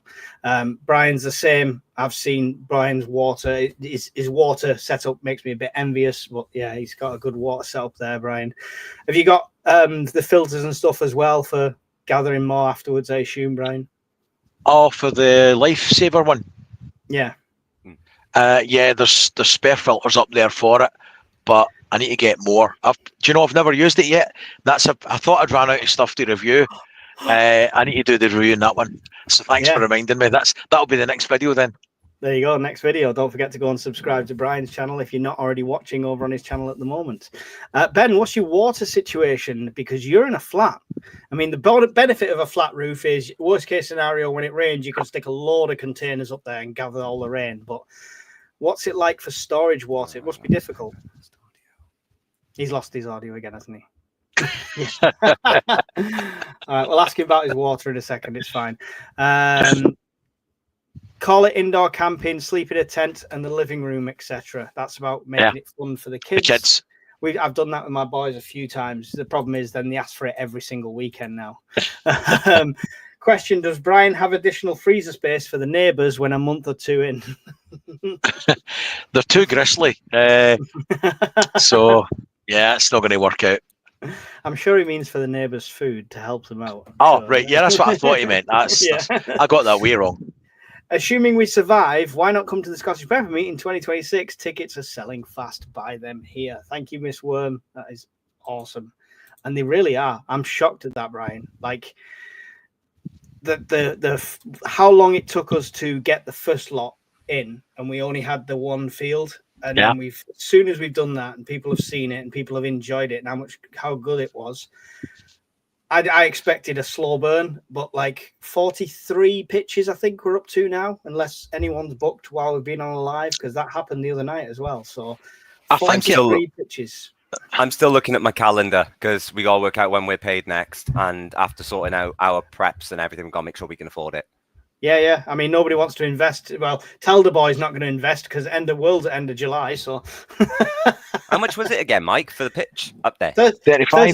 35. It's a full 3 nights because it's the bank holiday weekend. So it goes from Friday till Monday. It's a lovely site. If you went and stayed there for 3 nights in the bank holiday, it would have cost you about 60, 70 quid. So I can't fault that then. You're getting an absolute bargain, even if you just go in there to enjoy the lovely Scottish sideways weather and being eaten alive by cannibal midges. It's all part of the experience, guys. Do you know, I think a lot of people, when they saw the videos after it and us talking about it, up until then it was an unknown. Nobody actually knew what it was going to be like.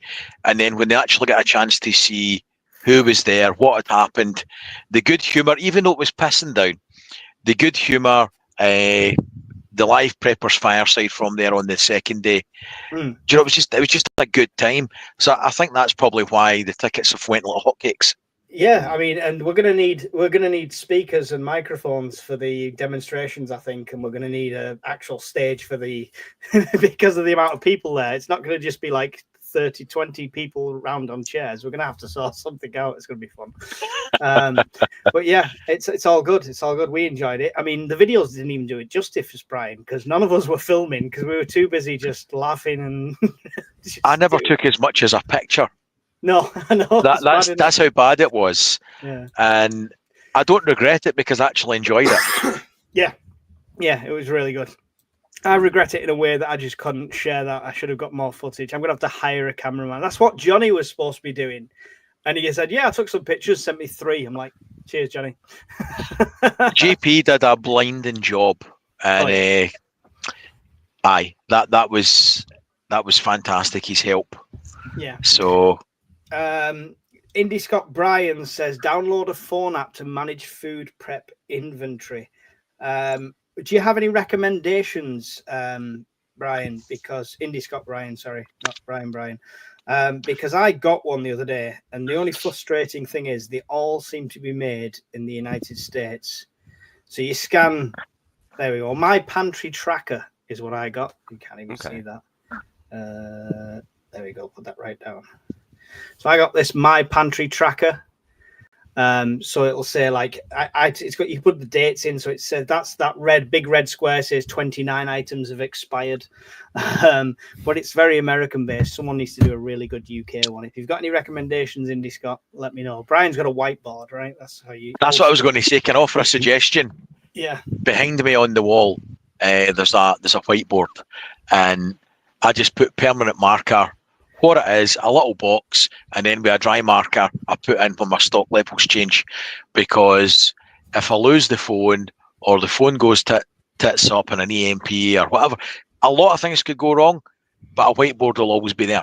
Yeah, I'm thinking of doing that inside the pantry cupboard. So when you open the cupboard door, it's the whiteboards on the other side of the door. So it's a good idea. Plus, it's easier than pissing about with screens. Yeah. Oh, I'm not dissing his idea. Sorry. I put up a set of the blinds today. But I couldn't find, because we've still got boxes from moving, I couldn't find the battery for my drill. So I used the hand drills in my preps. Worked an absolute treat. So I was there with the old school tools putting the things up today.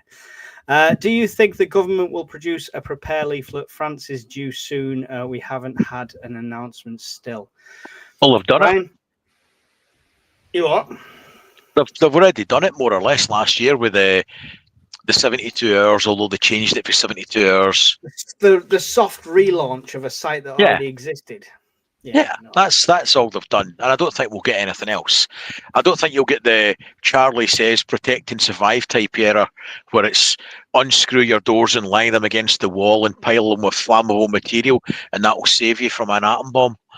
I think we're past that. From burying you. Yeah, I think we're past that. I think people ain't going to entertain that. No. But I'm surprised they've not done more with like that app and put advice out through that, because the only time you're going to get an alert is when it's too late. Yeah. Right. Are you surprised though? Really? Are you really surprised? Because I'm not. I am in a way, because the BBC started to gain such traction. I did multiple interviews. I spoke to people who wanted interviews where I couldn't fit them in, so I could have done more. And I thought, with the traction, especially with it being the BBC, who are completely non-biased and not controlled by the government at all. Oh, you cynic. With it being them, I thought maybe they're taking notes, and that'll have a knock-on effect, and they'll start to get us more prepared, as it were. So, no. So Brian doesn't think there'll be a leaflet. I think there will be, but will be nowhere near soon. It's going to have to be. It'll be after they actually make a move on NATO. Yeah. Ben, do you think they'll make a leaflet? I don't. Not this time. No? Only because look at all your banks. We're going paperless. So they want to stick to being, yeah, exactly. So it's not going to be worth anything whether we get, well, I say whether we get an app or not. In a sense, we got one, we know that, but like you said, it'll be too late. So no. Listen, guys, is there a demand in the UK for a preparedness app, a proper one that tracks your pantry, that tracks your preps, that does everything like that, gives you all the instructions in one app? Let me know, and I'll start making inroads into it. There's no appetite for preparedness. Full stop. Therein lies the problem. Never mind an app. Yeah, no, I mean for us, for the people in the know, the app. But yeah, the problem, like you say, Brian, is if it comes through the door, it's going to end up in the junk mail. If it's on morning TV for 30 minutes, it's forgot about when the next story is about Jim the dog with 3 legs, who ran a marathon. It's on the lay-by. So how do you get that message to people and let it sink in? We all have had that struggle with friends and family, right? So we're still having it because nothing's really changed. No, yeah, constantly, definitely. I mean, if you really want to take a deep dive into it, in a sense, the only way they could particularly do it and spread the word without it just being on the morning news or anything like that is on buses like they used to many years ago. Like they still do, actually, when they're displaying cinema listings on buses and trailer art. That's the only way they're going to do it. Or like in Bristol, the Hippodrome. They would it'd have to be consistent, constant, subliminal. It's going to be like, is it Beyond, the film with Roddy Piper? Oh, they live. They live. Yeah, they live. It's going to be like that with the glasses, and it says "obey" on all the boats. It'll just say "prepare." Yeah. But no, you get what I mean, though. It's not going to be mainstream where it's going to be through the letterbox in junk mail. We know that because they're going to go paperless. They're not going to go down that route. Free pen. Honestly, a free pen is how you get anyone to open an envelope. That is true. Junk mail back in the day when my parents had the tour company, we send out like mail shots. We got mass produced like 20,000 free pens, put them in. So much more response than just a letter. Just saying, free pen. That's what we need. Prepping guide and a free pen. Carry a few days of prescription meds with you at all times. Good advice there from Snapdragon. You never know. Even in peace times, you can get caught up and not be able to get home and stuff like that. And you'd hate for something as simple as that to be your undoing. Sorry, I'm going to miss loads of comments. We were 50 behind. Why not ask Sweet Talk the other halves to video? Oh, right, okay, yeah. So yeah, Mrs. The prepper preppers. Yeah, she's going to be a camera woman. She doesn't know yet, but let's have a look if I miss anything. 2030 gets mentioned a lot for when UK and Europe need to be prepared to go to war. Is this realistic? Do you think we should be prepared before this? Yes, I think you should be prepared yesterday. Yeah, the best time to be prepared was yesterday. The best time to start preparing is right now. So 2030, I'll be happy. I'll be a happy man if we get to 2030 in peace times. Doubtful. I would agree with you. I think I'd be a happy man if we still had lights in 2030, one way or another. You will, from your individual solar panels that everyone's going to be allowed, or your 20 minutes of electricity per day that we all have an allowance of. Yeah, that's about right. Brian, are you sure you're not going for the title Beacon of Hope? So when shit hits the fan, we could just look out one direction, just see a mass glow of solar arrays on a tower. Do you know the sad thing is though? See the same people that were desperately trying to persuade to help themselves out. They're the very same ones that will be with the pitchforks banging on your door, calling you a filthy hoarder, and people like you have got everything, they've got nothing, and try to burn your house down. And that's the sad reality. It is, yeah. Yeah. That's the very sad truth, unfortunately. That's also why a lot of preppers stay shut away and keep themselves to themselves, is because there's too much of a bad characterization over the term prepper. Yeah, well, one of those interviews, they tried to ambush me a bit with that, didn't they, about the panic buying? And I'm saying, like, literally, we don't go there and buy all the beans on the shelf. We get 1 tin extra a week or a month or whatever. It's a slow build. We're not taking food from anybody's mouth. But when it's not there anymore, they'll think that. Yeah. You've bought yours so that you don't have to go to the shops when everybody else is buying 6,000 rolls of toilet roll and 40 loaves. Mm-hmm. Yeah. Yeah. So 5 years would be nice, Weird Fish. It would be nice to get to 5 years. I hope we do. You know, none of us hope this happens. This is a hobby that we enjoy. This is a pastime. This is how we fill our time. This gives us reassurance. Whatever you're doing it for, whatever reason you're doing it for, we do it and we want peace. You know, we hope for the best, but prepare for the worst. So I'd love to get to 2030 and there be no issues, but I honestly don't see it. Neither do I. So unless something drastic changes in the next couple of years, and I really hope it does, but you know, we shall see. We shall see. Oh wait, I've lost my webcam again. You have. That's okay. That was because I was swapping USBs. Who in their right mind watches the BBC? Not me. I just was on the radio interviews. So nobody will admit to watching the BBC because then they'll have the TV license checked, right? Oh yes, with their fake powers. There'll be a leaflet probably on how to swat flies. Yeah, that's how much use it'll be. That's how much use it'll be. What do you think Trump will do day 51? Call Alatolias. That's all I can remember from that headline. Call the Alatolias. What do you reckon after his 50-day deadline? Do you think anything will happen, Brian? Depends what way the wind's blowing on the day. It really does. Depends if Melina's putting out. Do you know, it could be something as simple as that. The unpredictability of the man makes it impossible to decide which way he's going to jump. But if we judge him on how he's been with the tariffs, he extends them.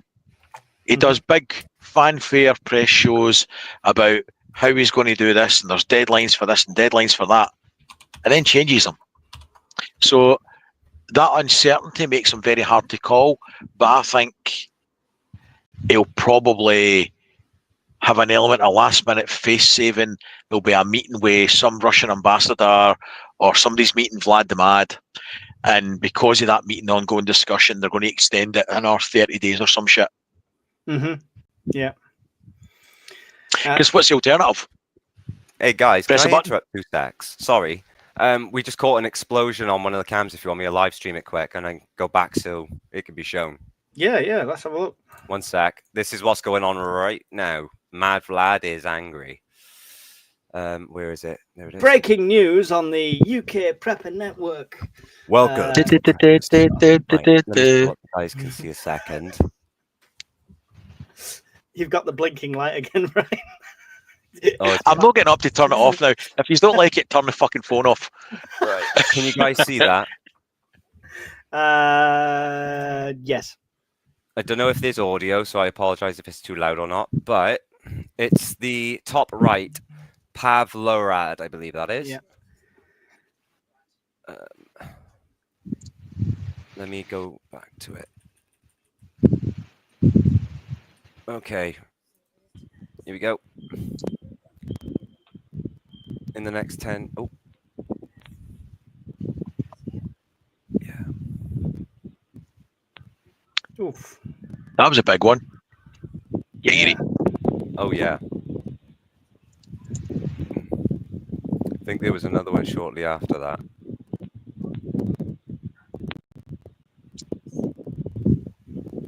No, that was it. That was just the one explosion, but this is the fire and the smoke coming from it so far. Yeah.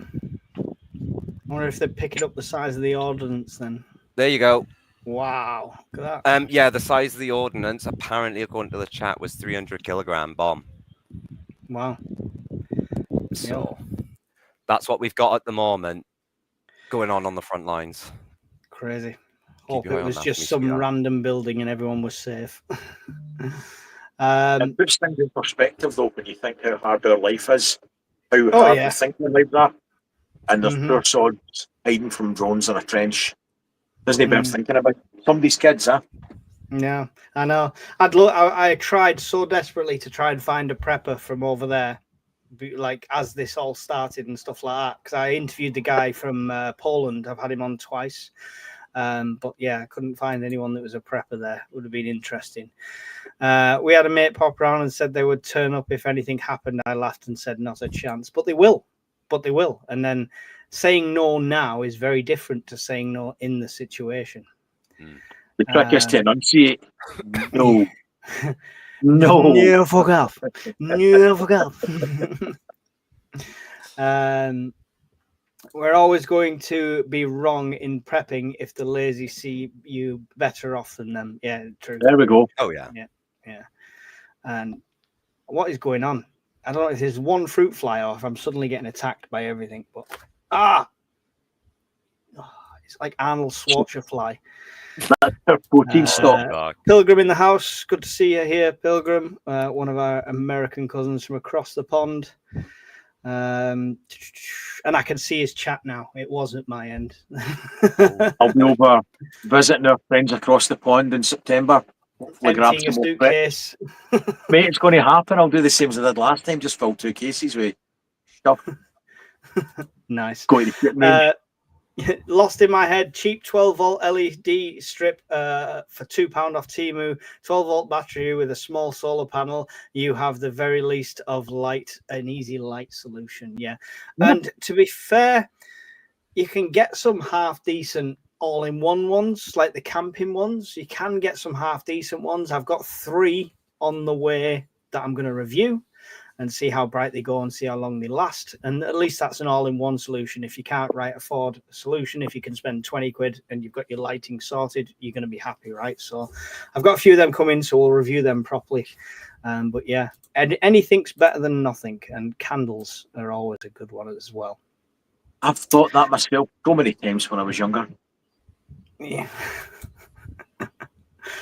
Not even gonna rise to it. I thought that a few times as well. That was a separate issue.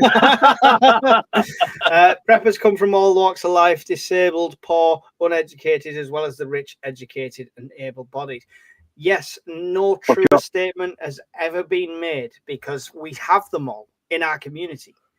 What did I say the numbers were before? 306 people in our Discord, and we have people that are living paycheck to paycheck, and we have people that have an abundance, and it is literally all walks of life with a common shared value, which is nice to see. There's not many other hobbies and groups that have that eclectic scope, right? Because even if you're like a historical reenactor, you've got to pay a fortune for the equipment, so you know what I mean. Well, thank you, the prepper, mate. You people that hadn't actually met face to face for the most part. Everybody just yelled. There's a common interest, and it's very rare to find that there was no standoffishness. Everybody was chatty, approachable. They would engage, and it was good. It was really good.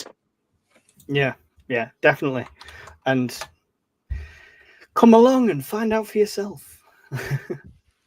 I've posted the link again at the bottom of the chat if you want to get involved. If you just want to get involved in the chat, feel free to pop the questions in. Brian, what's on the shopping list? What's your next prep? Power bank. You know, I'm almost, well, never say never. I was talking to still logging tonight about that. Are you going to buy any more power banks? I was like, well, I don't need any more now. That's me. I'm pretty much don't need any more. If MD from Blue Yeti or Daiquiri wants to send me some for free, that's different. That would be nice, actually.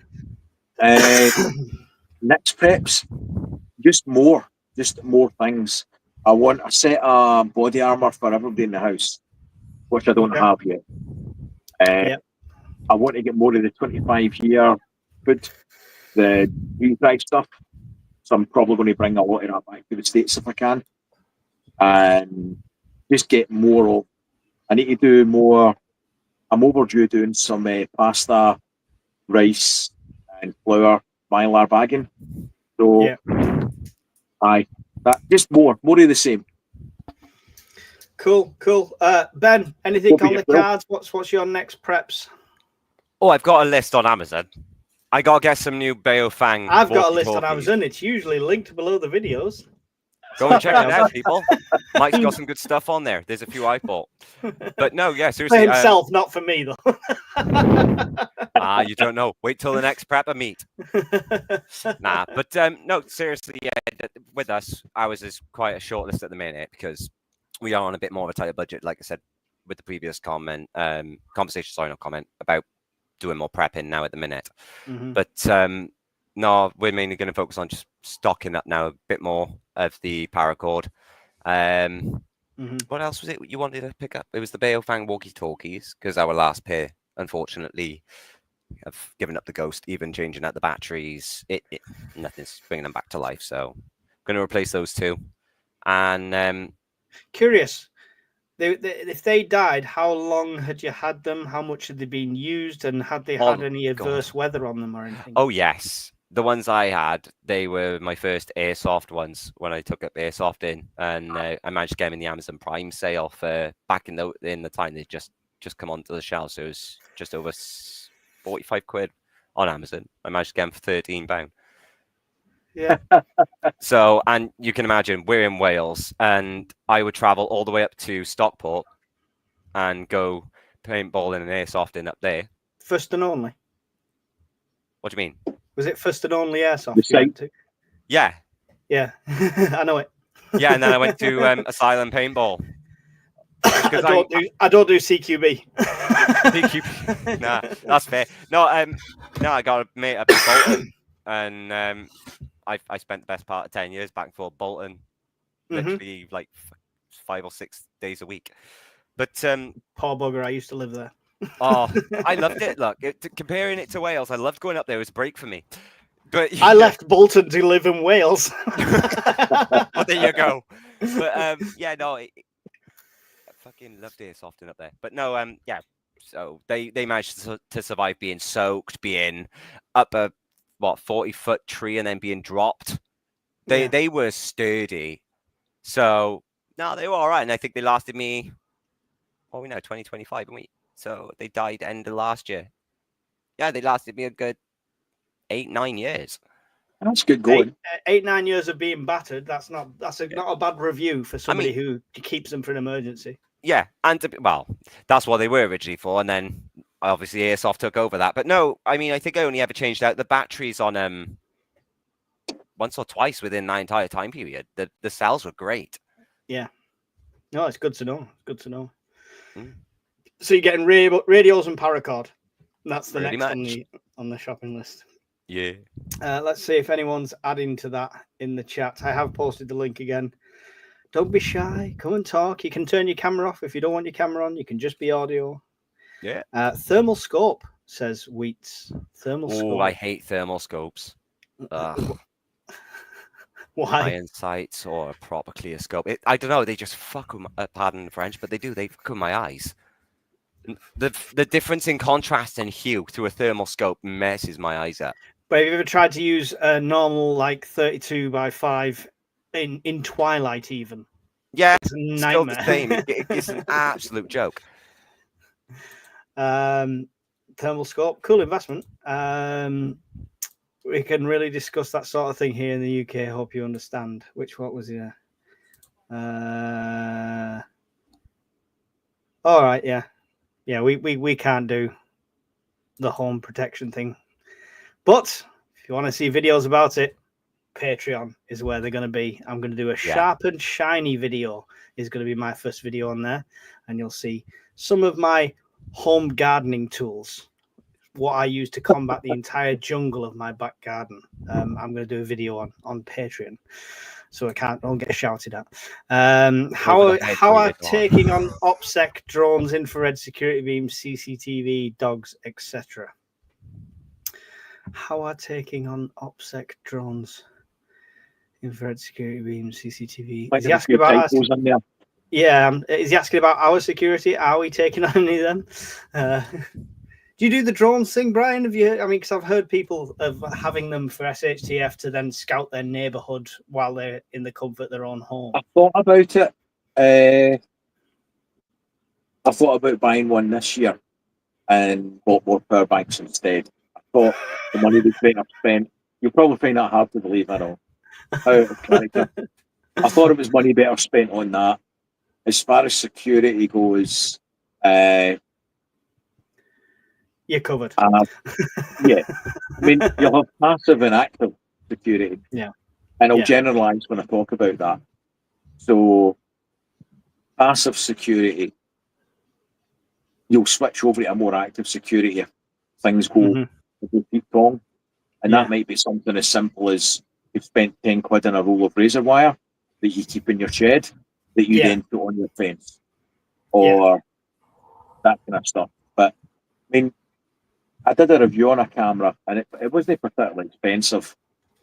And if the grid goes down and you get a power cut, you can run it off a power bank this size. Yeah. And I've done it and tested it, and it works fine. It's got two-way audio, night vision, spotlight, and I think it's about 40 quid or something. So I mount a few of them and different other things. Yeah. Ben, have you got any drones, infrared security beams, CCTV, dogs? No, I'm old school. I'd like to stick to the old-fashioned ways. Got my own map, compass. I like to go out and survey the land. So if it was shit hit the fan situation, there's no guarantees we'll have technology available. If we have, like you said, an EMP once maybe that could actually say knock out enough of the power grid so we don't have anything at all. Yes, we've got a solar, but all of Brian's power banks become paperweights in the blink of an eye. Not all of them. A good few would be toast. Is one in the bin? Is one in the metal bin? I would have at least one power bank, mate, put it that way. Yeah, all right. No, that's a good point, actually. Faraday bags, I didn't get them for the panels. Yeah. You can get the material, you know, so then you could just make it to size. I'll look at that. It's the RF. You could buy a roll of the material, so you could like make it to size for the panel. So, I'll try that. That'd be good. So old school, you're just out there scouting and happen to be on the way to a baseball game at the same time. Yeah, that's. Oh, totally. Got to practice my swing. Don't forget to take your glove and your ball with you. That's right, kayaks if you're near a river for discreet bug out. Have you still got kayaks, Brian? Yeah. You still got them? Yeah. Mm-hmm.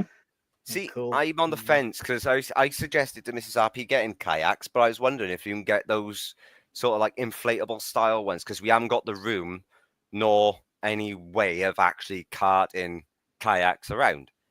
I mean, inflatable still ain't... What's that, Brian? I've had both.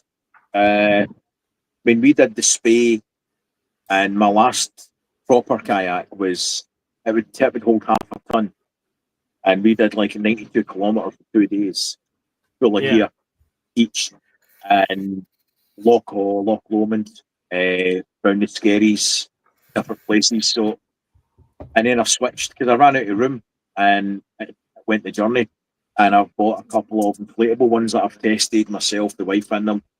They'll take about 350 kilograms. So, and they've got removable skegs on them, so they'll crack in the water. The thing is to try it. And that sounds quite all right. Not too Yeah. bad. I mean, if you go to like the Decathlon or something, and you want one with a decent outer neoprene skin or something on it that protects the inner tubes. Yeah, that was my idea. Was neoprene.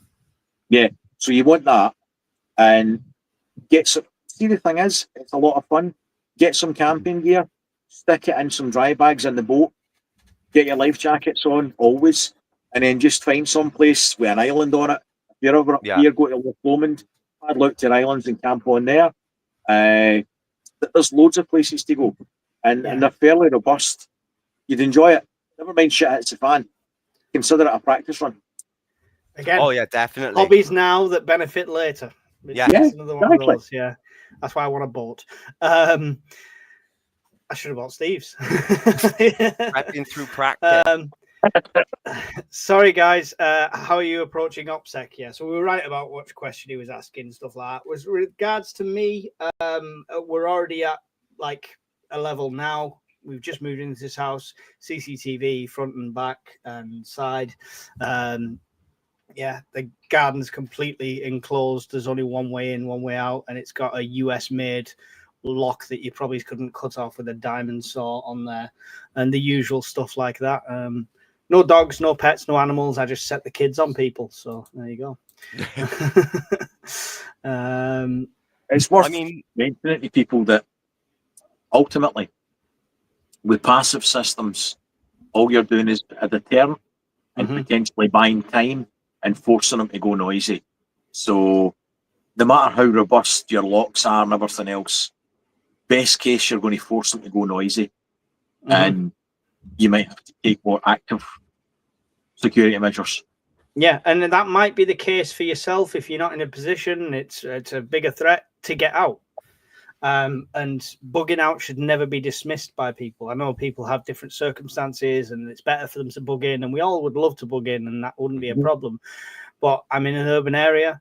If the threat's at the door, am I going to put that fight up at my front door against 10, 15, 20 people and risk my family? Or while they're trying to get through layer one, am I going to be out the back and on to plan B? It's a case of evaluating. Here's a good question for you. I don't think actually has come up yet. And correct me if I'm wrong, please. But what would your bug out strategy be? Like you said, about 10, 15, 20 people at your door. If you chose to bug out, if you couldn't get out that front door, how would you do it?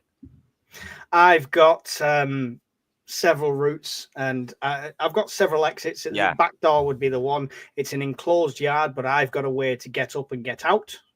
Yeah, I get you. I can get out the yard. People can't get in. Yeah. So it's kind of that. And escapes wise, although it's an urban area, if they're there, there's no quick way for them to get from there round to the back. You've got to go around a million different gardens and houses. So I could be up onto the river and I can be either leave on the river if I have something to do so at the time, or just follow that canal track and get out of Dodge. It's quite funny you say that because, as you mentioned, we've got our ways. Get exactly what you're saying, Mike. Yeah. But as soon as you said that, a wild Hawkins just appeared. So I keep one eye open a minute. Hawkins has got us all on his little stalker map anyway. Opsec is mentioned, and Hawkins appears. That is a filthy lie and not true whatsoever. So ignore Miss Worm for that one comment. I think I heard him saying that actually. I don't think he did. No video evidence at all. No video evidence. Add a zero. Yep. Even all, don't worry. Supermod is here. All right. Okay. Wait, are you coming on already? You're welcome to join, Hawkins. Open discussion. Oh dear. In your usual, full face. Mask. Here's a good question from Weird Fish. Excuse me. What's your favorite prepper film / documentary? The documentaries are pish because they try to paint us all as crazy mental cases. Yep. That's why they hire certain preppers to go on them. And that's why it's always the nutters that are on them. And it's although it makes them popular, it's slim pickings. Yeah. And it's not slim pickings at all. It's not. They could have approached 100 other people that were. No, I don't mean that. I mean to pick a favourite prepper film or documentary, it's slim pickings because they're all pish. It's not a prepper film, but post-apocalyptic film would be The Road for me. Is that the one with Viggo Mortensen? Yeah, that was pretty good. And then part of the prepping in that is he does find somebody's storm shelter that's under like this mattress thing, sort of thing, with loads of preps in there, which is cool. Part of it.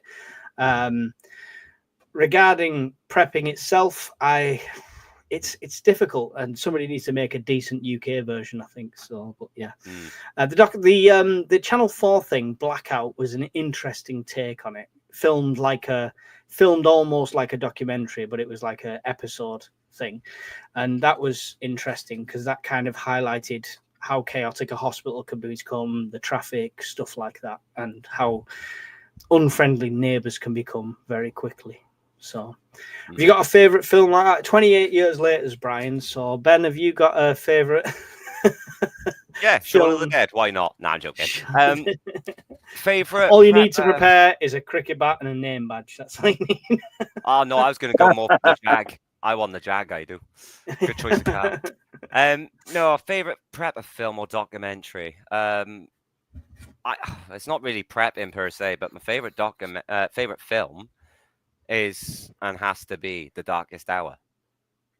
Mainly because of its relevance to today, but also the one thing that always stands out to me and stood out with Mrs. RP was how Churchill actually got on the London Underground and spoke direct to the public. Didn't hide his fear, didn't hide his tears. He was straight, open, and honest. We don't get that. Is that the Gary Oldman one? Yeah. Yeah. I think one of his quotes to one of the little girls on the tube was, "I'm a bit of a blubber, so I do apologize."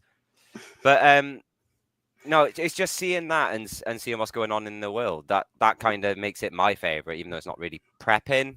I mean, he technically did prep the underground by saying the sad thing is we've seen the last of that generation, and I really hope the Blitz spirit is alive in a lot of Brits and they don't know it, and we see I think it together.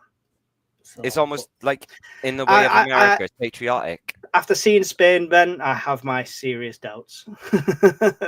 I don't. I still think there's going to be a handful. We can't say we're here. The same. Yeah, obviously that's true. But no, I get it. We didn't touch on it earlier. No, and I do see where you're coming from with Spain and that, and me when I said France. But I don't know. A part of me, maybe it's me being British, I guess, wanting to stay true to the British spirit of no, we will bounce back. But my favorite documentary, I don't really have one. I mean, I'm one of those sideliners who's like, I don't mind watching Doomsday Preppers. Yeah, I do love all the Turning Point documentaries. Are really good. And they are. If you want to watch a good one that's relevant to now, watch the Cold War one and see how close we were then and how many experts are saying we are closer now than we were then. And that's puts scary things into perspective. Yeah. Brian, do you have a film apart from 28 Years Later, which we know you love? Homestead, up until the last third, was good to the point that when myself and the only reason that ended like that is to set it up for a series. That's the problem. Yeah. The ending was dog shit. Right up until the last kind of third, something would happen, and I'd be like to Mrs. SP, yep, that people would do that. That's what would happen. And it was like that all the way through the film. And then it got to the end, and I'm like, yeah, that was shite. Which was really disappointing. Because it was going so well. And it reminded me a bit like that book 1 Second After with the bomb. And the psychology side it. I've heard rumours that's going to be made to a film. That'd be a great film.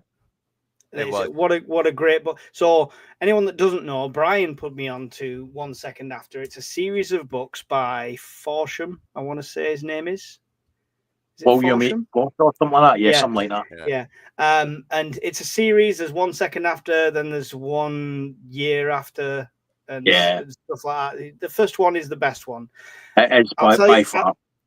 I've been a prepper for a proper prepper, apart from the log burner, for like 10, 15 years.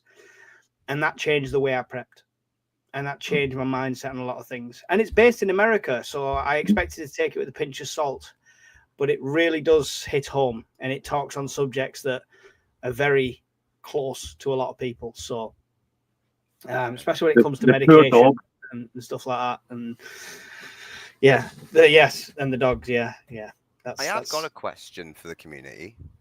Go on. For everyone actually, not just the community. We know Gen Z is being a topic during what's going on with riots and all that. What would it be like to actually not so much interview, but sit down and just actually talk generically with a Gen Z prepper? Because like you said, Mike, you've been doing proper prepping, excluding the log burner, for the best part of 10 to 15 years. Yeah. All right. What about a prepper who started, say, 2023 and onwards? Oh, well, I mean, we had George on the other night, and he's a lot younger than us. I don't know actually how old he is, but it's difficult, I suppose, because preppers are a rare breed as it is. To find one that's come out of the current schooling system and think they need to be ready for anything is going to be a hard thing to find. You got to bear in mind, my oldest son lived with me for quite a while, and he had all this drilled into him, and he's moved out and doesn't do any of it. Yeah. So my influence is minuscule compared to everything else he's had. So I think it'd be difficult. Anybody's out there, if you're a young prepper, if you're a Gen Z prepper, what's the other next one after Gen Z? There's something else now, isn't there? I can't keep up with it, to be honest. If you're above the scale on millennial prepper, get in touch with me. Come on the Prepper Podcast and let's see your point of view. It would be really good. But it's a great question, and I'd love somebody to step forward on that one. Polonium said filming starts in September 2025 for the 1 second after film. I hope they do it justice. It's going to be one of those things that I put so much stock in the book. I really hope they don't skimp it. Yeah. Black Summer is good, says Wheats as well. I've seen some of that. If you like, I'll take this opportunity to bail, Mike. I've got this course tomorrow, so listen, been really good to chat to you all as always, and I'll see you soon. Take care, bye. Cheers, guys.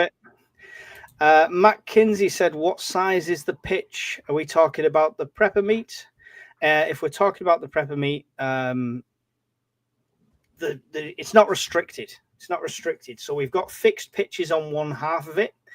Them fixed pitches are mainly going to be for campers and stuff, but you could have fit 3 of Brian's campers on one of them pitches. So they're fairly sized, but the other part of it is more of an open field. So whatever room you take.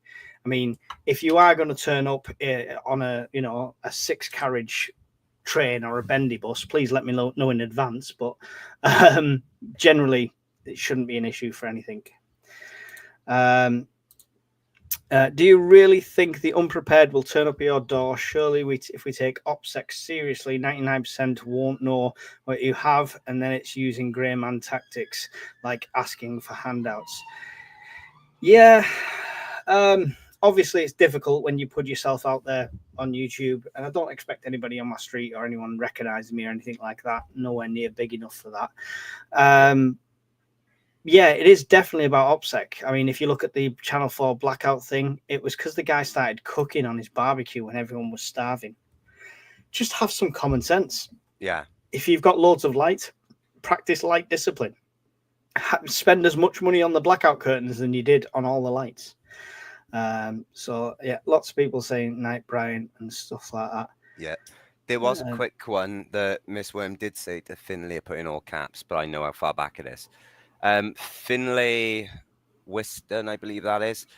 I can't see from all the way back here properly. I'm 18 and I have been prepping since January 2021, 4.5 years. Oh wow. Okay. So there you go.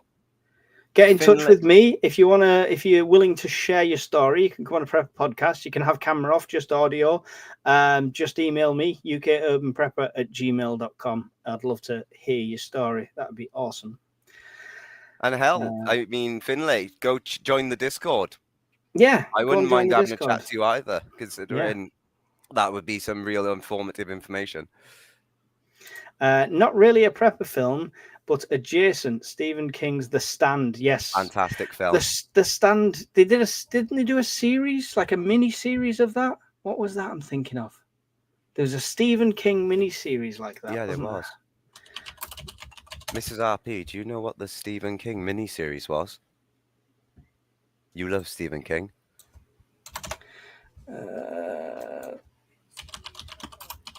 How fast can I Google it before somebody answers?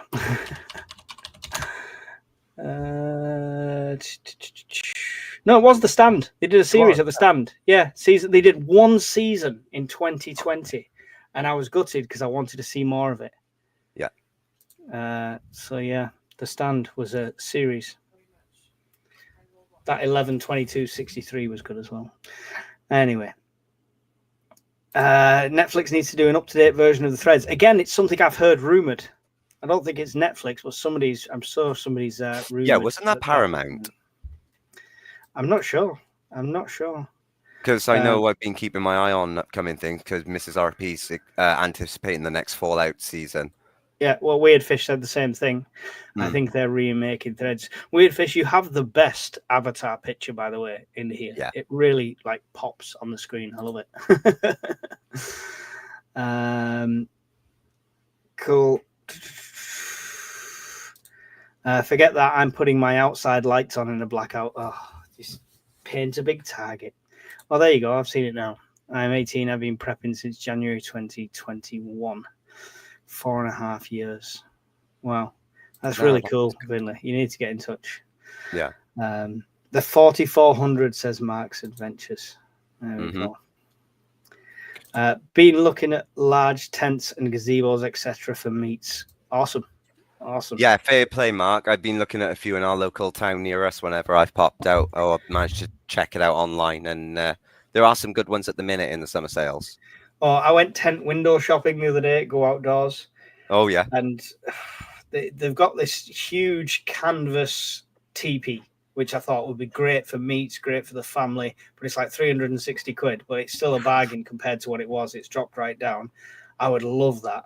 But we all know I'm going to end up with a £3 one from an auction and hoping doesn't leak. So ambition is here, budget is here. They never quite find the middle.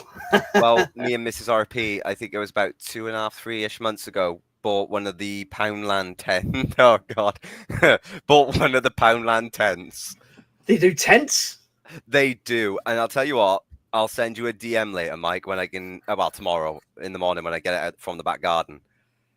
I had very low expectations of it, but it met certain ones, but failed in others. If it was a dry summer's day and you're going to take it, say, for a weekend at Glastonbury, and you knew the weather was going to be nice.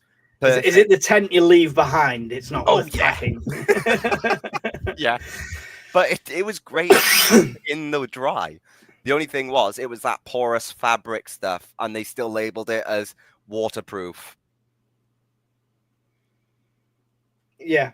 Sorry, YouTube's just messaged me saying that some of my content is not suitable for all viewers, which means somebody's lovely is out there reporting my videos as we speak. Thank you, guys. God, really appreciate the support. Yeah.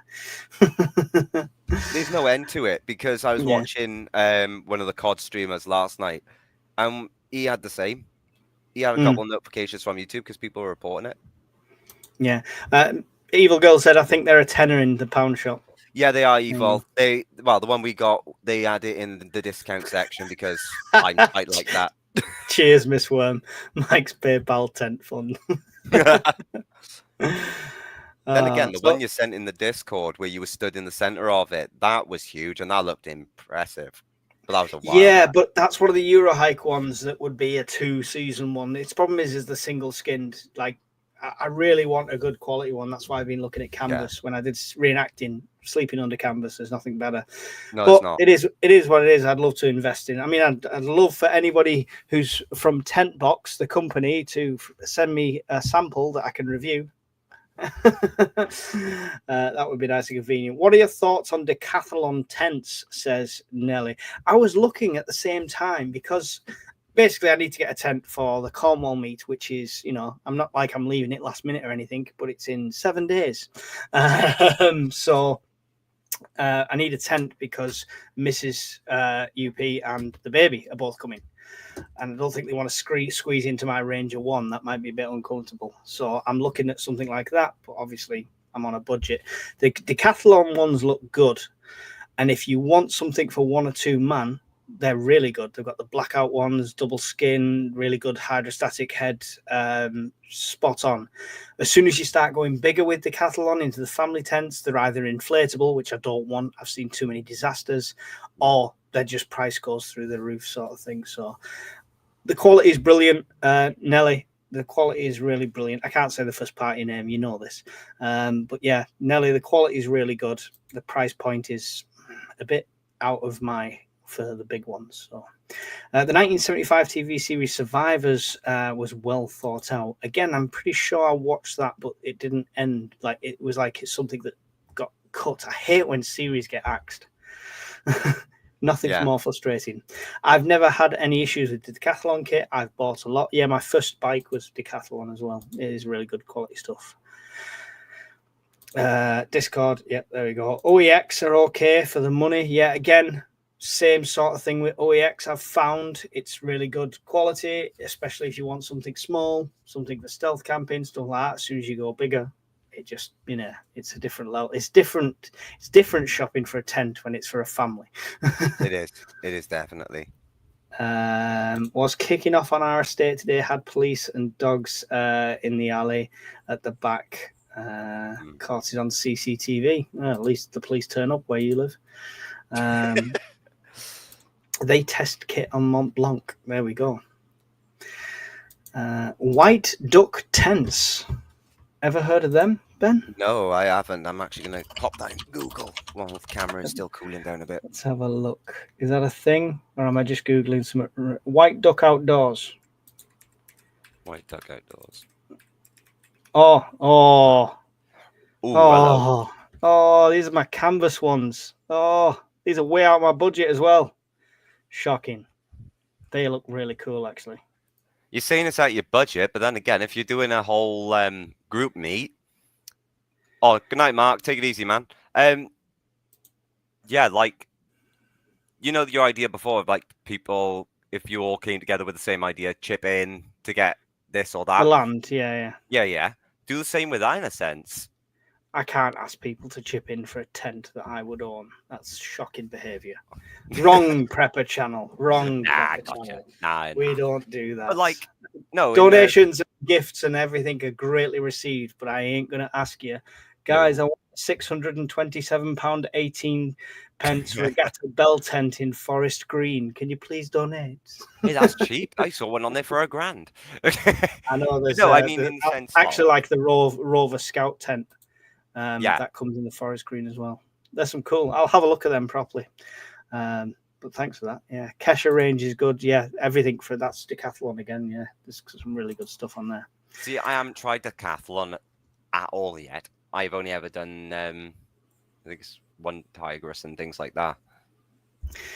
Yeah, see, I'm on the fence with one Tigris because I feel like it's the Chinese brand that made it, and I feel like they are just what you could get off Temu, just with a name stamped on it. So I'm a bit on the fence with them. I've got the sleeping bag I got is really good, but it's designed for someone a bit skinnier and less shoulders than me. Because I know what you mean. I'm being hugged to sleep in it. Few people tent. I love it. Yes, that's what he meant. Tent pole. Yeah. If he carries on looking, he'll have a trouser tent. Good night, Icky. Thanks for joining. Yeah. I don't think anybody else. I don't think anybody else is joining in. The link is there in the chat. Last chance to get in. We're not going to go on for too much longer. But yeah. Any more questions? I need to be alone with this tent website, so hurry up, guys. Uh-oh. Thank God we're past watershed. Oh, dear me. So, yes, because obviously you can't give a lot away because you've got a video coming out in a day or so. Mm-hmm. But hypothetically, so we can get some form of an answer. Yeah. Since putting out your videos, Mike, about the war games and your reviews of them, what you've taken from them, what you've sort of picked out and thought, oh, actually, I've seen that or heard that in the news at the minute. Yeah. After going through all of that, hearing the little bit you've heard about Ukraine and what NATO is doing, where do you stand hypothetically in this scenario right now as it stands with its severity? So I mean, I say prepare for the worst, hope for the best. The hope for the best side has starting to wean. That's where I'm at. It kind of the Sky thing kind of gave me a reality check of they put too much faith in Article 5. They put too much faith in a deterrent that they probably would never pull the trigger on. Yeah. And I lost faith in that deterrent years ago when the last 3 test fires in a row went completely wrong.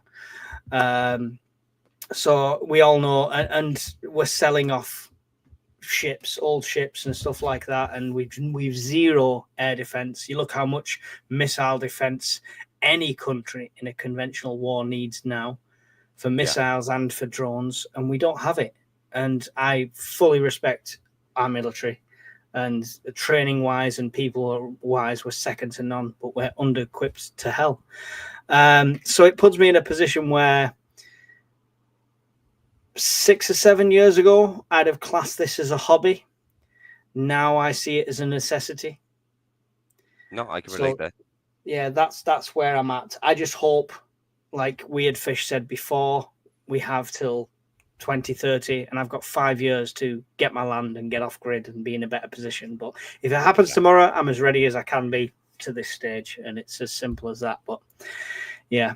Well, that's the best you can ask for in today's scenarios. I mean, we're as prepared as we can be, but I'm in the same position. You know, this all started for me realistically because of Airsoft, not just because of also being in the military and whatnot. It was more when I wanted to get out of the house a bit more after being through therapy, and I was like, okay, let's find a hobby.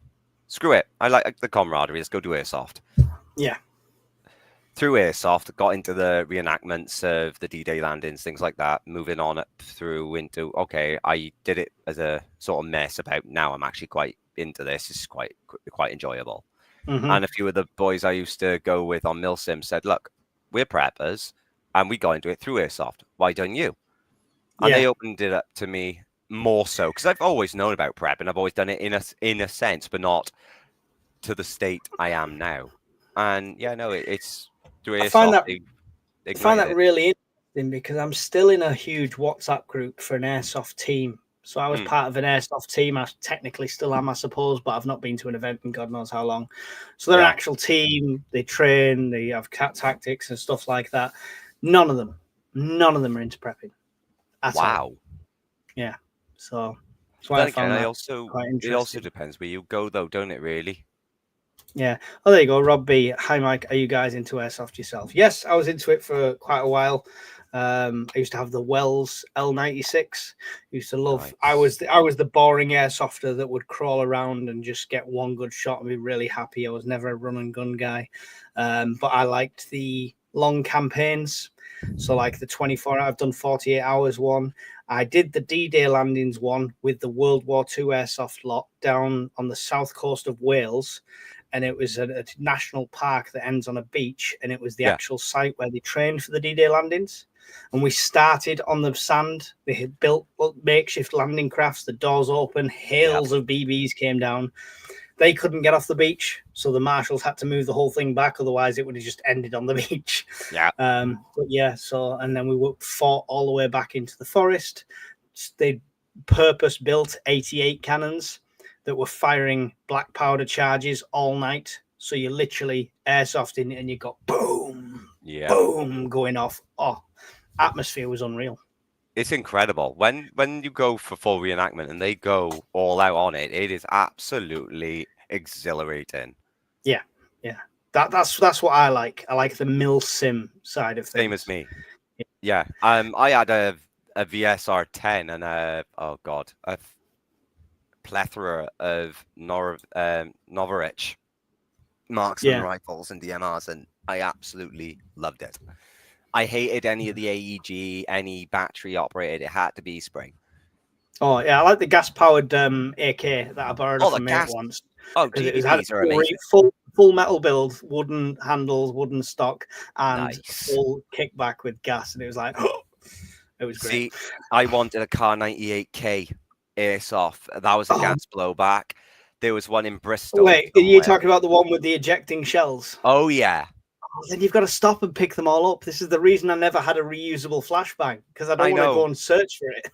It is a nightmare, but I held one, and so did Mrs. RP, and the weight was there, the contours, all of it. It just felt like the real steel. But they wanted nearly, I think it was like, wasn't it 370 odd quid? Yeah, they wanted like 370 odd quid for it, and I was like, that's steep. But for home defense, that's well, it is lethal if you shoot someone in the eye without eye protection, but non-lethal in a sense. Yeah, it's a good deterrence. I found the happy medium, and it was an AEG in the end, but it was an M21. Oh, nice. So I could snipe, but I could also run and gun. It was great. Yeah. It was happy. I had a custom scope that was modified from a normal flip up, but it was a 32 by 8 or 32 by 6, I think, and that came down, so I could use the iron sights. So that was on the flip, which was really cool. Anyway, we're not on Airsoft topic. No. I think the government are trying to bolster the BBC coffers and getting them to peddle their BS. The government are directing people to tune into Radio 2 for a lot of millennials, Gen Zs aren't having it. Bad news lost in my head. They've been doing that since the BBC existed. Yeah. The BBC is the government broadcast network. Simple as that. What is your dream prepping item, not land or a bunker? A good bug out vehicle. I really want a Land Rover, something like that, and something I can do up, or an ex-military vehicle like a Ferret, something like that. But yeah, vehicle, it would be Polonium. I'd love to have enough money doing this to get myself an old Defender 220 or something like that. Ben, dream prepping item? Ooh, dream prepping item for me, probably, as weird as it sounds, a machete. I've got 3. Which one do you want? Good old-fashioned commando-styled machete. Yeah, well, I mean, that's definitely a better budget than my Land Rover. What sort of footwear do you have in your preps? Good one. I have combat boots, I have walking boots, I have trainers, and I have Crocs. I've got why Crocs? Because after a long walk and you've got to bed down and you're bugging out, you need camp shoes. So either beach shoes or Crocs. That's why. Yeah, I can't have Crocs. They hurt. What sort of footwear do you have in your preps, Ben? I got ex-military surplus German World War II military boots. Nice. To be honest, those things I've had now since I met you in it, Mrs. RP. So I've had over 7-8 years, and they're still. They'll only last you another 30 if you take care of them. Oh, definitely. Good old spit and polish, and it'll be fine. Not real spit though, people. Just the term. But yeah, no. I got those. I've got my X-Trail ankle support trainers, and just a pair of normal Adidas trainers with those memory foam insoles because I suffer with pan-shear fasciitis in my feet. So, okay, that's a hell of a word to say, but one of those. That's what my mate does for a living. Makes insoles for people's feet. I'll tell you what, these things are lifesavers. Yeah, I'll bet. What's your thoughts on air rifles, PCP, Springer's gas, self-sufficient projectile hunting deterrent, and the need rises? Do your research. Lots of channels will be in different countries. I will talk about this on Patreon. I gotta keep it all off the YouTube, I'm afraid. But yeah, everything you've listed has its place. Using it right is the key. and knowing which situation to use it in. You don't want to point something that goes plink at somebody who's holding something that goes bang. Yeah. Because that bluff might get called. But yeah, there's a use for all of them. And yeah, I'm going to get something at some point soon, which will be a cool video to do, but not on YouTube. Sorry, guys. Because I'm not in America. My neighbor runs a big airsoft company. He's diabetic and hadn't even thought of getting a mini fridge or on solar for his meds. Wow, mad. You need to message me and tell me which company though. I need to know this. Yes, Miss Worm, me and Mrs. RP would also like to be informed. Footwear, Grass Monster says, hiking boots, many pairs, wellies, waders. I've got wellies as well. Forgot to mention that. Didn't get any of them as preps. They were a result of various hobbies. Yep. There you go. Think about waders. I've got a set of gaiters as well. Old nice. style canvas gaiters that can go on my walking boots and stuff, but when I find them. Yeah. No, I actually didn't think about waders because you know what? Where we live, there's no real need for them. If you think about it in your like immediate vicinity, but then thinking more further afield now, it's been said, they would be really handy. So I can add that to my prepper list from the question earlier. There you go, pair of waders. There you go. Always learning, always learning. Don't want to get Mike funkied.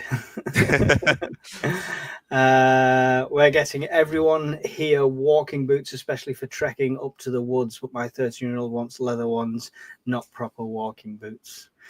Just listen, leather ones are fine. Just break them in. Break them in. That's the thing. There is a tip. I don't know if it works. I mean, I can say it does because it does for me, but it's just one I've heard as a kid growing up.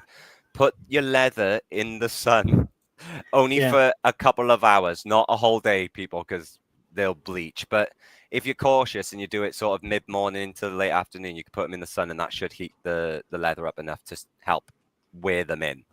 There you go. Old trick used to be standing in the bath with them as well. That used to be there's that one as well, yeah. Jack Pike, again, for footwear, and what you mentioned for Jack Pike as well. I've got some Jack Pike stuff. Again, that'll be on the next video over on the other channel. So that multi-tool I showed. That something easily welded on though, Amphia. Easily welded on. Say again. That multi-tool I showed earlier, the Arctic camo, that's a Jack. All right, cool. Yeah, I've got a Gerber one like the one you held up, more or less, and I've got the old military issue one, which just goes with me everywhere. I got that one. It's on my coat. Hey, Mad Chick Acres in the house. How are you doing? I have Timberland boots, 20 years old and still in good shape. There you go. I think the problem is brands are different in different places. So Timberland over here, I think, have become more fashion than function. So I don't think they're made the same as they are in the States. Timberland's overpriced and not as great quality, so it might be different over there, but that I find that happens a lot. Over here at one point, Rockport were all the rage, and then we went to America and the only Rockport we could find was in the discount bin of a Walmart. It was like nobody liked them over there, so it's weird how that happens. But Timberland, used to be all right, but I just think they're overpriced. Leather are great for waterproof. My Timberland whole foot went in the river at 3 Falls in Wales, bone dry. There you go. So they do make some good stuff. I just think the price through the roof. So they are. Yeah. I'm gonna call it, I think, Ben, because we're at 12, and I'm gonna turn this off and go absolutely mental at this fruit fly that's been driving me mad for 2 hours. If one of them tennis rackets flies at us. No, you just practice my nimble Miyagi. I'll get my chopsticks out. I won't do it on camera because, Yeah. No, I get you. Yeah. And I got to go watch Ukraine because the map is still red, which is unusual for this time of night. So, yeah, keep us informed on the Discord. If you want to stay informed, get on the Discord as well. There's Ben on there updating us all the time. There's loads of people updating with news all the time. I think I source Discord now before I go to my usual sources, because the guys are absolutely on fire with getting the news on time. So full credit to them and part of the community. Any final thoughts and goodbyes, Ben? Final thoughts is pretty simple, pretty easy. For everyone out there who's been commenting and saying about prepping, keep it in the forefront of your mind. Don't over prep, don't overspend. Just keep yourself in the know, stick with what you know, and you can't go wrong. Thanks for having me on, Mike. Obviously to Brian and everyone who has been on. It's been great. And yeah, I'll be keeping everyone up to date on Russia, Ukraine throughout the night, because I'm pulling an all-nighter for this. And there'll be screenshots going up over the giant fire that's currently raging right now. So right, okay, there's going to be a lot of reports going in on the Discord. All right, so if you're getting an early night, you might want to put it on silent, but thank you for that, Ben. It's really appreciated and great, sensible, level-headed advice as always. Big thank you to the Gin Stitcher, to John C, and to Great Gala for the super chat tonight, and for Barry for the PayPal donation. And anybody else that's booked the prep meeting or stuff like that and I've not seen the notifications, thank you for all your support on the channel. Don't forget the prep meet tickets. I don't want anyone to miss out on them. Genuinely, it's going to be sold out before 2026, and 2026 is when it happens in the end of August. So don't miss out on them, guys. And yeah, stay safe, keep prepping, and I'll see you all in the next one. Goodbye.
You can hear me.